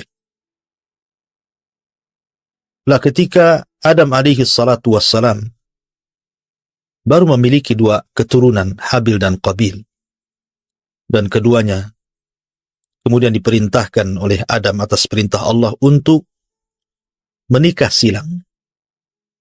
Maka akhirnya kemudian Qabil pun membantah dan menolak. Alasannya karena kembarannya jauh lebih cantik dibandingkan kembaran Habil. Tapi itulah perintah Allah Subhanahu wa taala. Harusnya setiap perintah, walaupun isinya ada sesuatu yang kita tidak suka, maka kita wajib untuk mengamalkannya. Karena bagaimanapun Allah berfirman, wa asa an takrahu syai'an wa huwa khairul lakum. Terkadang apa yang Anda anggap buruk rupanya sebuah kebaikan di hadapan Allah Azza wa Jalla. Tapi tentu berbeda dengan Qabil. Ketika itu syaitan yang memang sejak dulu ingin menyesatkan anak Adam karena dendam kesumatnya iblis terhadap Adam alaihi salatu wassalam, dengan sebab itu dia dilaknat dan diusir dari sorga. dan bersumpah untuk menyesatkan anak Adam, dia ada peluang. Ketika mereka tidak sanggup kemudian mencelakakan Adam alaihi salatu wassalam di bumi. Karena Adam alaihi salatu wassalam sudah menyesali dosanya akibat perbuatannya di sorga. Maka iblis pun kemudian putus asa untuk menggoda Adam dan Hawa. Akhirnya diliriknya putra-putra Adam alaihi salatu wassalam. Dilihatnya ada kesempatan kepada Qabil. Maka syaitan pun berikan waswas kepada Qabil untuk jangan menerima syariat itu dengan alasannya kau akan mendapatkan yang buruk rupa dan meninggalkan yang cantik rupa. Dari situ akhirnya Qabil pun menolak. Lah kemudian Adam alaihi salatu wassalam memberikan syarat untuk keduanya berkurban. Siapa yang diterima kurbannya maka dia berhak mengambil pasangannya. Maka berkurbanlah keduanya, yang satu dengan seekor kambing yang sangat sehat, besar, indah, yang satu dengan buah-buahan. Tapi Allah subhanahu wa ta'ala menerima yang kurbannya dari binatang ternak, kurbannya Habil, karena keikhlasan dan ketakwaan kepada Allah subhanahu wa ta'ala, dan Allah tolak kurbannya Qabil karena kurban didasari karena hasad. Akhirnya setelah kemudian Allah subhanahu wa ta'ala menerima korbannya Habil, harusnya Habil berhak untuk mendapatkan kembaran Qabil. Tapi karena Qabil sudah hasad, kemudian juga datang iblis memberikan was-was yang berakhir dengan pembunuhan Qabil terhadap Habil, dan inilah pembunuhan pertama sepanjang umat manusia. Qabil membunuh Habil. Akhirnya kemudian setelah itu Qabil pun mengambil kembarannya, kemudian berpisah dari kelompok Adam alaihi salatu wassalam yang berada di pegunungan. Dia memilih untuk tinggal di lembah. Nah, setelah kemudian waktu pun berjalan, kemudian Qabil dan pasangannya pun memiliki keturunan, maka Adam alaihi salatu wassalam sangat menyesal, sangat bersedih hati dengan kematian putranya Habil yang ketika itu memang mewarisi akhlak dan juga agama Nabi Adam alaihi salatu wassalam. Maka dia berdoa kepada Allah subhanahu wa ta'ala. Dari sinilah kemudian Allah subhanahu wa ta'ala anugerahkan kepada Adam alaihi salatu wassalam seorang nabi yang kita kenal dengan Nabiullah Syith alaihi salatu wassalam. Dalam bahasa Ibraniyah, Syith itu artinya hibatullah. Hibatullah, pemberian Allah subhanahu wa ta'ala sebagai ganti kematian Habil. Ada yang mengatakan bahwa Syith anak ketiga Adam alaihi salatu wassalam dan juga kembarannya. Ma'asyiral muslimin yang dimuliakan Allah subhanahu wa ta'ala. Lah Nabiullah Syith alaihi salatu wassalam dididik oleh Adam alaihi salatu wassalam betul-betul dengan didikan agama. Diarahkan dengan arahan-arahan baik, diajarkan akhlak-akhlak mulia. Karena Adam alaihi salatu wassalam sudah melihat bagaimana salah satu putranya Qabil yang membelot dari ajarannya. Tapi ingat sekali lagi, zaman itu belum ada penyimpangan akidah. Baru sebatas penyimpangan terhadap akhlak dan juga terjadi pembunuhan. Tapi mereka masih mentauhidkan Allah Azza wa Jalla. Nah, Syith alaihi salatu wassalam, dialah yang kemudian membimbing kaumnya Adam alaihi salatu wassalam, menggantikan posisi ayahnya Adam alaihi salatu wassalam untuk membimbing umat ini. Lah ketika kerusakan yang luar biasa terjadi pada kabilahnya Qabil yang berada di lembah, karena juga tidak ada seorang nabi yang diutus kepada mereka, mereka menolak ajaran ayahnya Adam alaihi salatu wassalam. Maka anak keturunan dan kaumnya Qabil pun menjadi rusak. Bahkan di antara kemungkaran yang disebutkan oleh Abdullah bin Abbas radhiyallahu anhuma ketika mentafsirkan ayat wala tabarrujna tabarrujal jahiliyatil ula, dan hendaklah seorang wanita jangan bersolek seperti bersoleknya wanita-wanita jahiliyah. Abdullah bin Abbas radhiyallahu anhu mentafsirkan bahwa salah satu tafsirnya mengatakan bahwa ayat ini isyarat kepada dua kaum di zaman Nabiullah Adam alaihi salatu wassalam. Pertama kaum Adam alaihi salatu wassalam yang berada di perbukitan, dan yang kedua kaumnya Qabil yang berada di lembah. Lah kaumnya Qabil yang ada di lembah ini rusak karena tidak ada yang menasihati mereka, apalagi Mang Qabil sendiri akhlaknya tidak baik. Maka mulailah mereka tabarruj. Mereka suka bersolek. Kehidupan mereka rusak. Dan inilah awal tabarruj dalam umat manusia, kaumnya Qabil. Mereka suka telanjang. Mereka suka menampakkan aurat. Berbeda dengan kaum Adam alaihi salatu wassalam yang dibimbing oleh Syith alaihi salatu wassalam yang berada di perbukitan. Mereka diarahkan untuk tidak tabarruj. Mereka diarahkan untuk menutup aurat mereka, berakhlak dengan akhlak yang baik. Dan diajarkan aturan-aturan agama dan ibadah kepada Allah subhanahu wa ta'ala. Sampai suatu ketika, Iblis melihat peluang lagi. Setelah meninggalnya Adam alaihi salatu wassalam, kemudian berkembangnya kaum Qabil itu, Iblis datang. Menyerupai seseorang, kemudian ingin bekerja di salah satu kebun dari salah satu kaumnya Qabil yang ada di lembah tadi.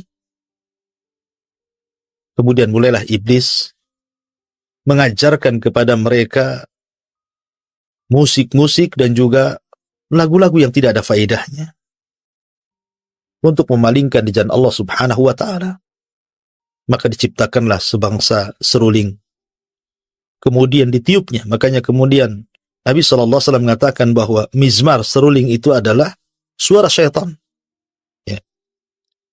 Maka kemudian setelah mereka diajari musik-musik, suatu ketika mereka mengadakan Id, perayaan. Kemudian mulailah mereka meniup seruling, memulai memainkan musik, dan inilah musik pertama yang terjadi di alam semesta. Lah rupanya suara musik itu lantang sampai kemudian terdengar ke perbukitan. Lah kaum Syith yang terdidik dalam akhlak, kemudian mereka merasa bising dan penasaran. Akhirnya satu dua anak muda pun mengintai ada apa sebenarnya. Dan ketahuilah bahwa kata Abdullah bin Abbas radhiyallahu anhuma bahwa perempuan kaumnya Qabil itu cantik-cantik, tetapi laki-lakinya kurang tampan. Tetapi sebaliknya kaumnya Syith alaihi salam, laki-lakinya tampan-tampan, tapi wanitanya kurang cantik. Maka ketika beberapa anak muda kemudian mengintai ada apa dan suara apa aneh, mereka tidak pernah mendengar musik sebelumnya. Ketika dilihat kemudian ada pesta yang sangat besar, dan laki-laki dari kaum Syith ini melihat kemolekan, kecantikan wanita-wanita kaum Qabil, akhirnya mereka tertarik dan menghabarkan kepada anak-anak muda yang lainnya. Setelah ceritakan, akhirnya mulailah mereka turun. Kemudian mereka bertatap muka antara wanita-wanita kaum Qabil yang cantik-cantik dengan laki-laki kaum Syith yang tampan-tampan. Mulailah kemudian mereka saling menyukai, berikhtilat, dan berakhir dengan perzinahan. Dan inilah perzinahan pertama yang terjadi di alam semesta. Jadi banyak kemungkaran di situ. Terjadi pembunuhan, terjadi tabarruj, sampai kemudian munculnya musik pertama di alam ini, sampai akhirnya kemudian terjadi perzinahan. Makanya zina itu tidak lepas daripada musik, tidak lepas daripada khamar, dan tidak lepas daripada ikhtilat. Ma'asyiral muslimin yang dimuliakan Allah Azza wa Jalla. Maka semakin banyaklah anak-anak muda dari kaum Syith yang kemudian bergabung melakukan maksiat dengan gadis-gadis kaumnya Qabil. Dan itu keberhasilan iblis, karena kerusakan apapun pasti di belakangnya iblis. Kerusakan apapun. Makanya Allah Subhanahu wa taala berfirman dalam Al-Quranul Karim, wala tattabi khutuwati syaitan. Janganlah kalian mengikuti langkah-langkah syaitan. Karena syaitan itu dalam menggoda terkadang tidak langsung membuat langkah-langkah mulai dari yang kecil dan berakhir dengan yang besar. Lah Syis alaihi salatu wassalam diutus oleh Allah Subhanahu wa taala untuk menjadi nabi pertama setelah Adam alaihi salatu wassalam. Lah Syis ini berusaha untuk mendakwai kaumnya. Karena bagaimanapun ada yang mengatakan bahwa Syis sebagai bentuk bahwa diangkat dia menjadi nabi dan rasul, maka dalam sebuah hadis Nabi SAW mengatakan unzila ala Syis khamsuna sahifatan. Diturunkan kepada Nabi Allah Syis 50 sahifah, lembaran yang isinya ajaran-ajaran kebaikan, yang isinya adalah ajaran-ajaran akhlak dan cara beribadah kepada Allah Subhanahu wa taala. Makanya sebelum Adam alaihi salatu wassalam meninggal dunia, Adam mengajarkan Nabi Allah Syis tentang amalan-amalan kebaikan yang dilakukan di siang hari dan amalan-amalan kebaikan yang dilakukan di malam hari. Sampai akhirnya turun kepada Syis sahifah. Ada yang mengatakan bahwa Allah Subhanahu wa taala menurunkan kitab dari langit kepada para nabi dan rasul itu jumlahnya 104. Yang 4 ma'ruf. Ada Taurat, ada Zabur, ada Injil, ada Al-Quran. Tetapi yang 100 ini tidak diketahui namanya, hanya sekedar kalimatnya suhuf. Suhuf itu artinya lembaran-lembaran.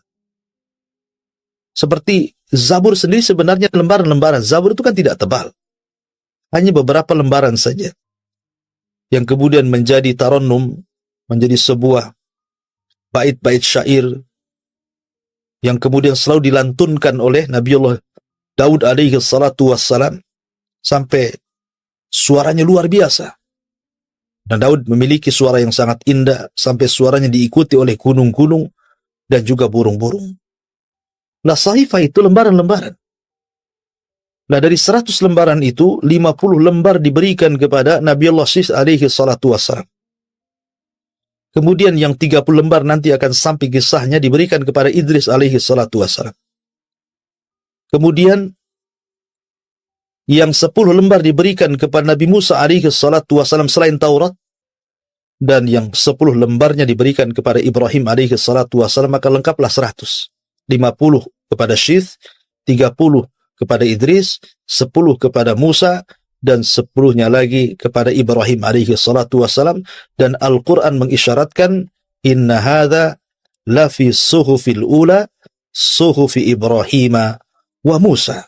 Sesungguhnya Al-Quran ini terkandung isi suhuf-suhuf terdahulu, suhufnya Syis, suhufnya Idris, termasuk juga suhufnya Ibrahim dan juga suhufnya Musa. Nah, Syis ini diberikan suhuf, 50 lembar suhuf untuk menjadi pedoman dan undang-undang kaumnya untuk mengikuti ajaran Nabi Allah Adam alaihi salatu wassalam, ajaran tauhid, hanya menyembah Allah Subhanahu wa taala, mengajarkan akhlak, mengajarkan akidah, mengajarkan muamalah dan begitu seterusnya. Lah ketika banyak anak-anak muda kaumnya kemudian turun dan bergabung dengan kerusakan yang ada di kaumnya Qabil, maka Syis berusaha untuk mendakwai mereka untuk kembali ke jalan Allah Subhanahu wa taala. Tidak henti-hentinya Syis alaihi salatu wassalam berusaha untuk mengembalikan kaumnya dan mengharamkan untuk ikhtilat dengan kaumnya Qabil. Dan itu dilakukan sampai kepada Syis alaihi salatu wassalam meninggal dunia. Sehingga Al-Imam Ibn Katsir dalam kitabnya Al-Bidayah wa Nihayah, beliau mengatakan, lamma mata Adam, ketika Nabi Allah Adam alaihi salatu wassalam meninggal dunia, maka Adam alaihi salatu wassalam kemudian memerintahkan keturunannya Syis alaihi salatu wassalam untuk menggantikan beliau menjadi nabi. Maka ketika Allah Subhanahu wa taala takdirkan Qabil membunuh saudaranya Habil. Maka kemudian sebagai pengganti Habil adalah Syis alaihi salatu wassalam. Tapi setelah kemudian Syis meninggal dunia, maka dimerintahkan salah satu putranya yang bernama Anush untuk menggantikan dirinya, terus mendakwahkan kepada kebaikan. Kemudian setelah Anush meninggal dunia, maka kemudian Anush pun mewasiatkan putranya Qainan untuk melanjutkan perjuangan kakeknya Syis dan Adam untuk menyeru manusia kepada kebaikan. Kemudian setelah Qainan meninggal dunia, maka Qainan pun kemudian mewasiatkan kepada putranya yang bernama Mahlail, yang konon kata Imam Ibn Katsir, Mahlail ini orang-orang Persia menganggap dia adalah Malikul Aqalim Sab'ah, raja yang menguasai 7 iklim. Dan dia orang yang pertama kali menebang pohon. Bahkan dialah yang kemudian membangun negara yang disebut dengan Babil. Bahkan ada yang mengatakan, dialah yang mengumpulkan para tentara untuk melawan dan berperang melawan iblis dan tentaranya. Yang kemudian akhirnya tentara iblis pun lari tunggang langgang ke gunung-gunung, ke hutan-hutan, ke padang pasir, dan begitu seterusnya. Nah, ketika Mahlail kemudian meninggal dunia, maka kemudian dia wasiatkan kepada putranya yang dikenal dengan Idris alaihi salatu wassalam. Dan dia nabi yang ketiga setelah Adam, kemudian Syith, kemudian Idris alaihi salatu wassalam, yang dikenal namanya adalah Khanuh ibn Mahlail ibn Qainan ibn Anush ibn Syith ibn Adam alaihi salatu wassalam. Ma'asyiral muslimin yang dimuliakan Allah subhanahu wa ta'ala, Allah subhanahu wa ta'ala memang tidak menyebutkan tentang kisah Syith dalam Al-Quranul Karim. Tapi ada isyaratnya dalam hadis Nabi SAW sebagaimana yang tadi saya sebutkan. Berbeda dengan Idris. Idris alaihi salatu wassalam disebutkan dalam Al-Quran. Allah subhanahu wa ta'ala berfirman dalam surah Maryam, Wadkur fil kitabi Idrisa innahu kana siddiqan nabiyya. Ceritakan wahai Muhammad, fil kitabi Idris, di dalam Alkitab Al-Quran ini tentang kisah Idris alaihi salatu wassalam. Innahu kana siddiqan nabiyya.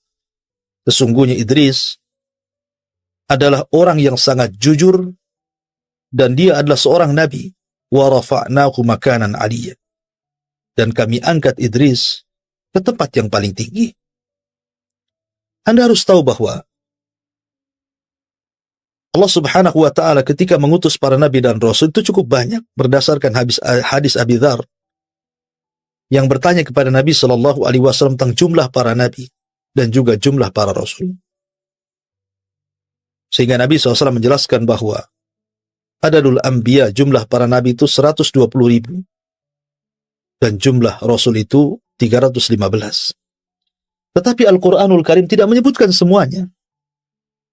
Walaupun demikian kita harus beriman kepada para nabi yang disebutkan dalam Al-Quran yang jumlahnya 25 nabi dan rasul, ataupun yang tidak disebutkan dalam Al-Quran yang jumlahnya 120.000 nabi dan 315 rasul. Dan itu akidah ahli sunnah.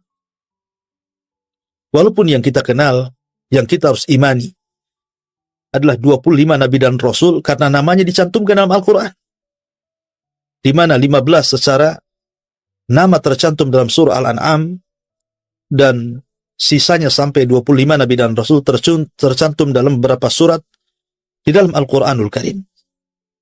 Lah para nabi ini ada yang dikisahkan secara utuh, detail, lengkap, seperti kisahnya Nabi Musa alaihi salatu wassalam, dan itu kisah terbanyak sampai Allah sebutkan 133 lebih tentang kisah Nabi Musa dalam Al-Quran. Dan itu kisah paling detail dalam Al-Quran, kisah Nabiullah Musa alaihi salatu wassalam. Kemudian juga kisah Ibrahim alaihi salatu wassalam, cukup detail. Sebutkan masa remajanya sampai kepada masa tuanya. Tapi ada juga Nabi itu tidak disebutkan secara rinci, hanya disebutkan kisah globalnya. Seperti kisah Nabi Saleh, Nabi Syuaib, dan Nabi-Nabi yang lainnya.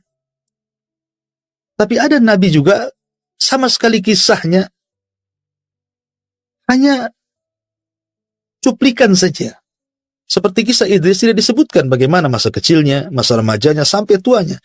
Hanya Allah mengatakan, "Wadhkur fil kitabi Idris, innahu kana siddiqan nabiyya wa rafa'nahu makana 'aliyya," hanya isyarat saja. Sebutkan ya Muhammad di dalam Al-Quran tentang kisah Idris. Sungguhnya dia seorang yang jujur dan seorang nabi dan kami angkat di tempat yang paling tinggi. Tapi ada juga yang disebutkan namanya tapi tidak ada kisahnya. Seperti Zulkifli, Ilyasa, dan beberapa para nabi. Walaupun demikian tetap kita mengacu kepada Al-Quran dan Sunnah yang sahih tentang kisah para nabi dan rasul, walaupun disisipkan tentang kisah Israiliyat, tentu kisah-kisah yang tidak bertentangan dengan Al-Quran dan Sunnah, karena Nabi SAW bersabda, "Hadithu an Bani Israel wala haraj." Ceritakan tentang kisah Bani Israel, dan itu tidak mengapa selama tidak bertentangan dengan Al-Quran dan Sunnah. Ada perselisihan para ulama tentang siapa Idris. Ada yang mengatakan bahwa Idris itu adalah Ilyas. Jadi Idris dengan Ilyas itu sebenarnya satu orang. Ada yang mengatakan Idris, ada yang mengatakan Ilyas. Sebagaimana Imam Al-Bukhari menyebutkan dari Abdullah bin Mas'ud radhiyallahu anhu dan juga Abdullah bin Abbas radhiyallahu anhuma, anna Ilyasa huwa Idris. Bahwa Ilyas adalah Idris. Menunjukkan bahwa Idris dengan Ilyas itu satu orang sebenarnya. Dan dari Anas bin Malik radhiyallahu an dalam peristiwa Isra dan juga Mi'raj ketika Nabi SAW kan berjumpa dengan Idris, maka Idris mengatakan kepada Nabi SAW, "Marhaban bi akhin salih wan nabiyyin salih." Selamat datang wahai saudaraku yang saleh dan nabiku yang saleh. Dan dia tidak mengatakan seperti yang dikatakan Adam dan Ibrahim, mengatakan marhaban bin nabiyyin salih wal ibni salih. Selamat datang wahai nabi yang saleh dan anakku yang saleh. Maka ini juga cerita bahwa Nabi SAW berjumpa dengan Idris. Dan ada yang mengatakan sekali lagi bahwa Idris adalah Ilyas, tetapi pendapat yang kuat wallahu alam bahwa Ilyas sendiri dan juga Idris sendiri, dan itu yang dikuatkan oleh Imam Ibnu Katsir rahimahullahu taala, wa anna Ilyas laisa huwa Idris, bahwa Ilyas itu bukan Idris. Ilyas sendiri, Idris sendiri, artinya Ilyas ada kisahnya, Idris juga ada kisahnya yang sekarang sedang kita ceritakan. Ma'asyiral muslimin yang dimuliakan Allah Azza wa Jalla, sebenarnya Idris itu dilahirkan ketika Adam alaihi salatu wassalam masih hidup. Ada yang mengatakan ketika Adam berusia cukup tua, di mana Idris berjumpa dengan Adam itu sekitar 120 tahun sebelum meninggal Adam alaihi salatu wassalam. Ada yang mengatakan 308 sebelum meninggalnya Adam alaihi salatu wassalam, Idris lahir. Artinya bahwa Idris masih berjumpa dengan Adam alaihi salatu wassalam. Karena Adam itu juga diberikan usia cukup panjang. Ada yang mengatakan usianya 1000 tahun, tapi kemudian dikurangi menjadi 960 tahun, karena yang 40 tahunnya diberikan kepada salah satu umatnya yang sangat menakjubkan Adam dalam mimpinya, dialah Daud alaihi salatu wassalam. Nanti akan sampai kisahnya. Tapi yang jelas bahwa Nabiullah Idris alaihi salatu wassalam diberikan oleh Allah subhanahu wa ta'ala kecerdasan. Maka disebut Idris dari kalimat dirasah. Karena di antara keistimewaan daripada Idris alaihi salatu wassalam, di mana dia awal man khatta bil qalam, bahwa dia adalah nabi yang pertama kali mencatat dengan pena. Jadi dia orang yang pertama kali mencatat dengan pena. dan juga diberikan ilmu yang luas dan luar biasa. Dia suka membaca. Lah Idris alaihi salatu wassalam ketika melihat kemungkaran dari kaumnya Qabil yang semakin hari semakin rusak kondisinya, maka Idris pun kemudian mulai mengumpulkan kaumnya, kemudian mengajak berjihad untuk menumpas kemungkaran yang ada pada kaumnya Qabil. Dan dialah Nabi yang pertama yang melakukan jihad, Nabi pertama yang menawan, dan Nabi pertama yang mengambil harta rampasan perang. Tetapi harta rampasan perang sejak zaman Idris alaihi salatu wassalam sampai Nabi Isa alaihi salatu wassalam belum dihalalkan. Jadi mereka hanya mengambil harta itu, kemudian diserahkan kepada Allah Azza wa Jalla dengan cara diletakkan di bukit-bukit dan gunung-gunung. Kemudian akan datang api yang menyambar. Kalau seandainya harta itu disambar api, dilahap api, kemudian hangus dan habis, menunjukkan jihadnya diterima. Artinya jihadnya karena Allah Subhanahu wa ta'ala. Tapi kalau sebaliknya, maka jihadnya masih dipertanyakan keikhlasannya. Tapi di zaman Nabi SAW, harta rampasan perang itu dihalalkan untuk dimanfaatkan. Makanya Nabi SAW mengatakan, wa uhillat liyal ghanaim, dihalalkan kepadaku untuk memanfaatkan harta rampasan perang. Maka Nabi SAW berhak mendapatkan 1/5 dari harta rampasan perang, khumus. Ma'asyiral muslimin, para pemirsa Kiswah TV yang dimuliakan Allah Subhanahu wa ta'ala. Maka Idris alaihi salatu wassalam berusaha untuk memperbaiki kondisi, berjihad melawan kemungkaran, dan siapa yang tidak ikut ajarannya ditangkap dan jadi tawanan, dan hartanya dirampas. Akhirnya setiap hari banyak orang yang sadar kembali ke jalan yang benar. Dari situlah maka Allah Subhanahu wa ta'ala menghadiahi Idris bahwa dia setiap hari amalannya akan diangkat sebanyak umat yang didakwahinya. Maka Idris alaihi salatu wassalam pun kemudian meminta kepada Allah Subhanahu wa ta'ala untuk ditangguhkan usianya. Setelah dia mendapatkan kabar, dia mendapatkan pahala sebanyak kaumnya, kebaikan kaum yang dakwahinya, maka dia ingin diperpanjang usianya supaya makin banyak lagi kebaikan yang akan diangkat ke hadapan Allah Subhanahu wa ta'ala. Ada juga kisah tentang kematian Idris alaihi salatu wassalam. Ketika Allah Subhanahu wa ta'ala berfirman, wa rafa'nahu makanan aliyya, kami angkat Idris ke tempat yang tinggi. Maka ada kisah Israiliyat bahwa ketika Idris alaihi salatu wassalam, sebagaimana dikatakan oleh Ka'ab al-Akhbar, ketika Allah Subhanahu wa ta'ala mewahyukan kepadanya bahwa dia akan mengangkat setiap hari pahala seluruh amalan Bani Adam. Kemudian Idris pun berdoa kepada Allah Azza wa Jalla untuk ditangguhkan usianya agar jangan cepat diwafatkan. Berjumpalah Idris dengan malaikat Jibril. Kemudian dia meminta kepada Jibril untuk dipertemukan dengan malakul maut. Maksudnya supaya Idris bernego dengan malakul maut agar jangan dulu dicabut nyawanya dan agar ditangguhkan usianya. Maka kemudian Idris pun diangkat oleh Jibril ke langit. Kemudian sesampainya di langit yang keempat, tiba-tiba malakul maut sudah menunggu di situ. Jibril pun heran, kenapa malaikat maut sudah ada di situ? Maka Jibril bertanya, kenapa engkau sudah di sini? Maka malakul maut mengatakan bahwa Allah merintahkan aku untuk mencabut nyawa seorang manusia di langit ini. Aku pun heran, mana ada manusia di sini? Rupanya di situ ada Idris yang dibawa oleh Jibril. Subhanallah. Idris ingin meminta tangguhan usia, sementara malakul maut diperintahkan Allah untuk mencabut nyawa Idris. Itulah kematian. Apabila datang kematian, maka tidak ada yang mampu mencegahnya. Walaupun kita berusaha untuk membentengi diri kita, rumah kita, tetap saja.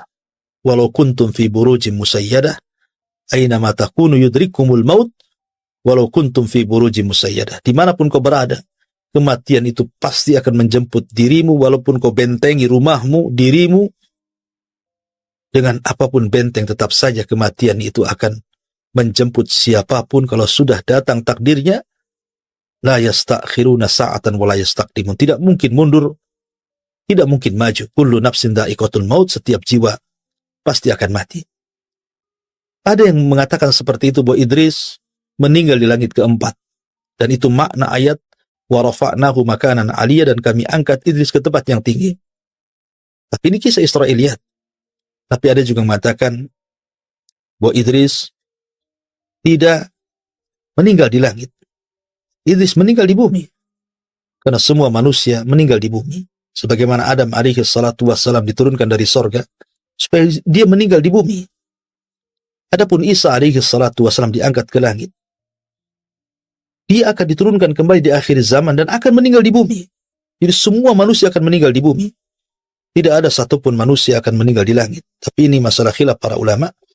Tapi yang jelas bahwa kisah Nabi Syith dan kisah Nabi Idris alaihi salatu wassalam, kedua nabi ini berusaha untuk memperbaiki kaumnya. Memperbaiki bagaimana umatnya kembali ke jalan Allah subhanahu wa ta'ala. Namun perlu dicatat bahwa di zaman itu belum ada penyimpangan akidah sama sekali. Belum ada. Jadi penyimpangan mereka itu hanya melakukan dosa besar, pembunuhan, kemudian perzinahan, kemudian munculnya alat-alat musik, ya, kemudian juga menampakkan aurat, ikhtilat, dan yang semacamnya. Tapi mereka semua masih mentauhidkan Allah, baik kaumnya Qabil ataupun kaumnya Sis alaihi salatu wassalam. Sampai pada waktunya ketika Idris alaihi salatu wassalam meninggal dunia. Dan Idris ajarannya masih dipegang oleh anak turunannya. Sampai kepada ada satu keluarga yang disebut dengan keluarga Wud, atau Quran menyebutnya Wad, memiliki beberapa anak. Ada Yaghus, ada Ya'ub, ada Nasr, yang disebutkan di dalam surah Nuh, la tadarunna waddan wala suwa'an wala yaghutha wa ya'uqa wa nasra. Jadi keluarga Wud ini adalah umatnya Idris alaihi salatu wassalam yang paling soleh yang tersisa kala itu. Baik, dermawan, cerdas, saleh, dicintai umatnya. Sampai akhirnya kemudian Wud pun meninggal dunia. Kemudian digantikan oleh Yaghus, digantikan oleh Ya'uq, digantikan oleh Nasr. Akhirnya semua anak-anaknya juga meninggal dunia, sehingga hilanglah qudwah. Hilanglah percontohan yang baik. Mulailah akhirnya syaitan datang kembali, membisikkan kepada generasi pertama yang merupakan murid-muridnya keluarga Wud, dan mengatakan, kenapa kalian tidak membuat patung? Ambil batu, kemudian pahat, buat semacam berhala, ya, gambarlah mereka, supaya kalian diingatkan dengan kebaikannya. Maka mulailah generasi pertama mereka membuat patung, dan inilah pembuatan patung pertama, tapi belum disembah. Kemudian datang generasi kedua. Kata syaitan, kenapa kalian tidak memproduksi banyak-banyak? Letakkan di rumah-rumah kalian, supaya tidak ada satu rumah pun kecuali ada patungnya orang saleh. Buatlah patung yang sedang sujud, yang sedang ruku, yang sedang bersedekah, supaya kalian terangsang untuk melakukan ibadah. Sampai datang generasi ketiga, keempat, yang tidak mengetahui kenapa generasi pertama buat patung. Akhirnya kemudian syaitan pun mendatangi mereka dan mengatakan, aku hidup di zaman bapak dan kakek kalian, sesungguhnya mereka membuat patung ini agar kalian menyembahnya. Maka terjadilah kesyirikan pertama setelah Idris alaihi salatu wassalam, itu pun setelah asyratu qurun, setelah 10.000 tahun dari zaman Adam alaihi salatu wassalam, sampai akhirnya diutus kepada mereka seorang nabi yang merupakan rasul pertama di dunia, Nabi Nuh alaihi salatu wassalam. Dan nanti akan kisahnya, karena Nuh ini cukup panjang kisahnya. Jadi terjadinya kesyirikan itu setelah 1000 tahun. Ya, setelah Idris alaihi salatu wassalam meninggal dunia, kemudian muncul murid-muridnya memiliki murid-muridnya lagi, sampai akhirnya kepada keluarga Wud. Lah inilah orang soleh terakhir yang meninggal, yang akhirnya kemudian dibuat patung dan berhala, kemudian generasi setelahnya menyembahnya. Dan inilah kesyirikan pertama yang terjadi di alam semesta sampai diutus kepada mereka Nabi Allah Nuh alaihi salatu wassalam.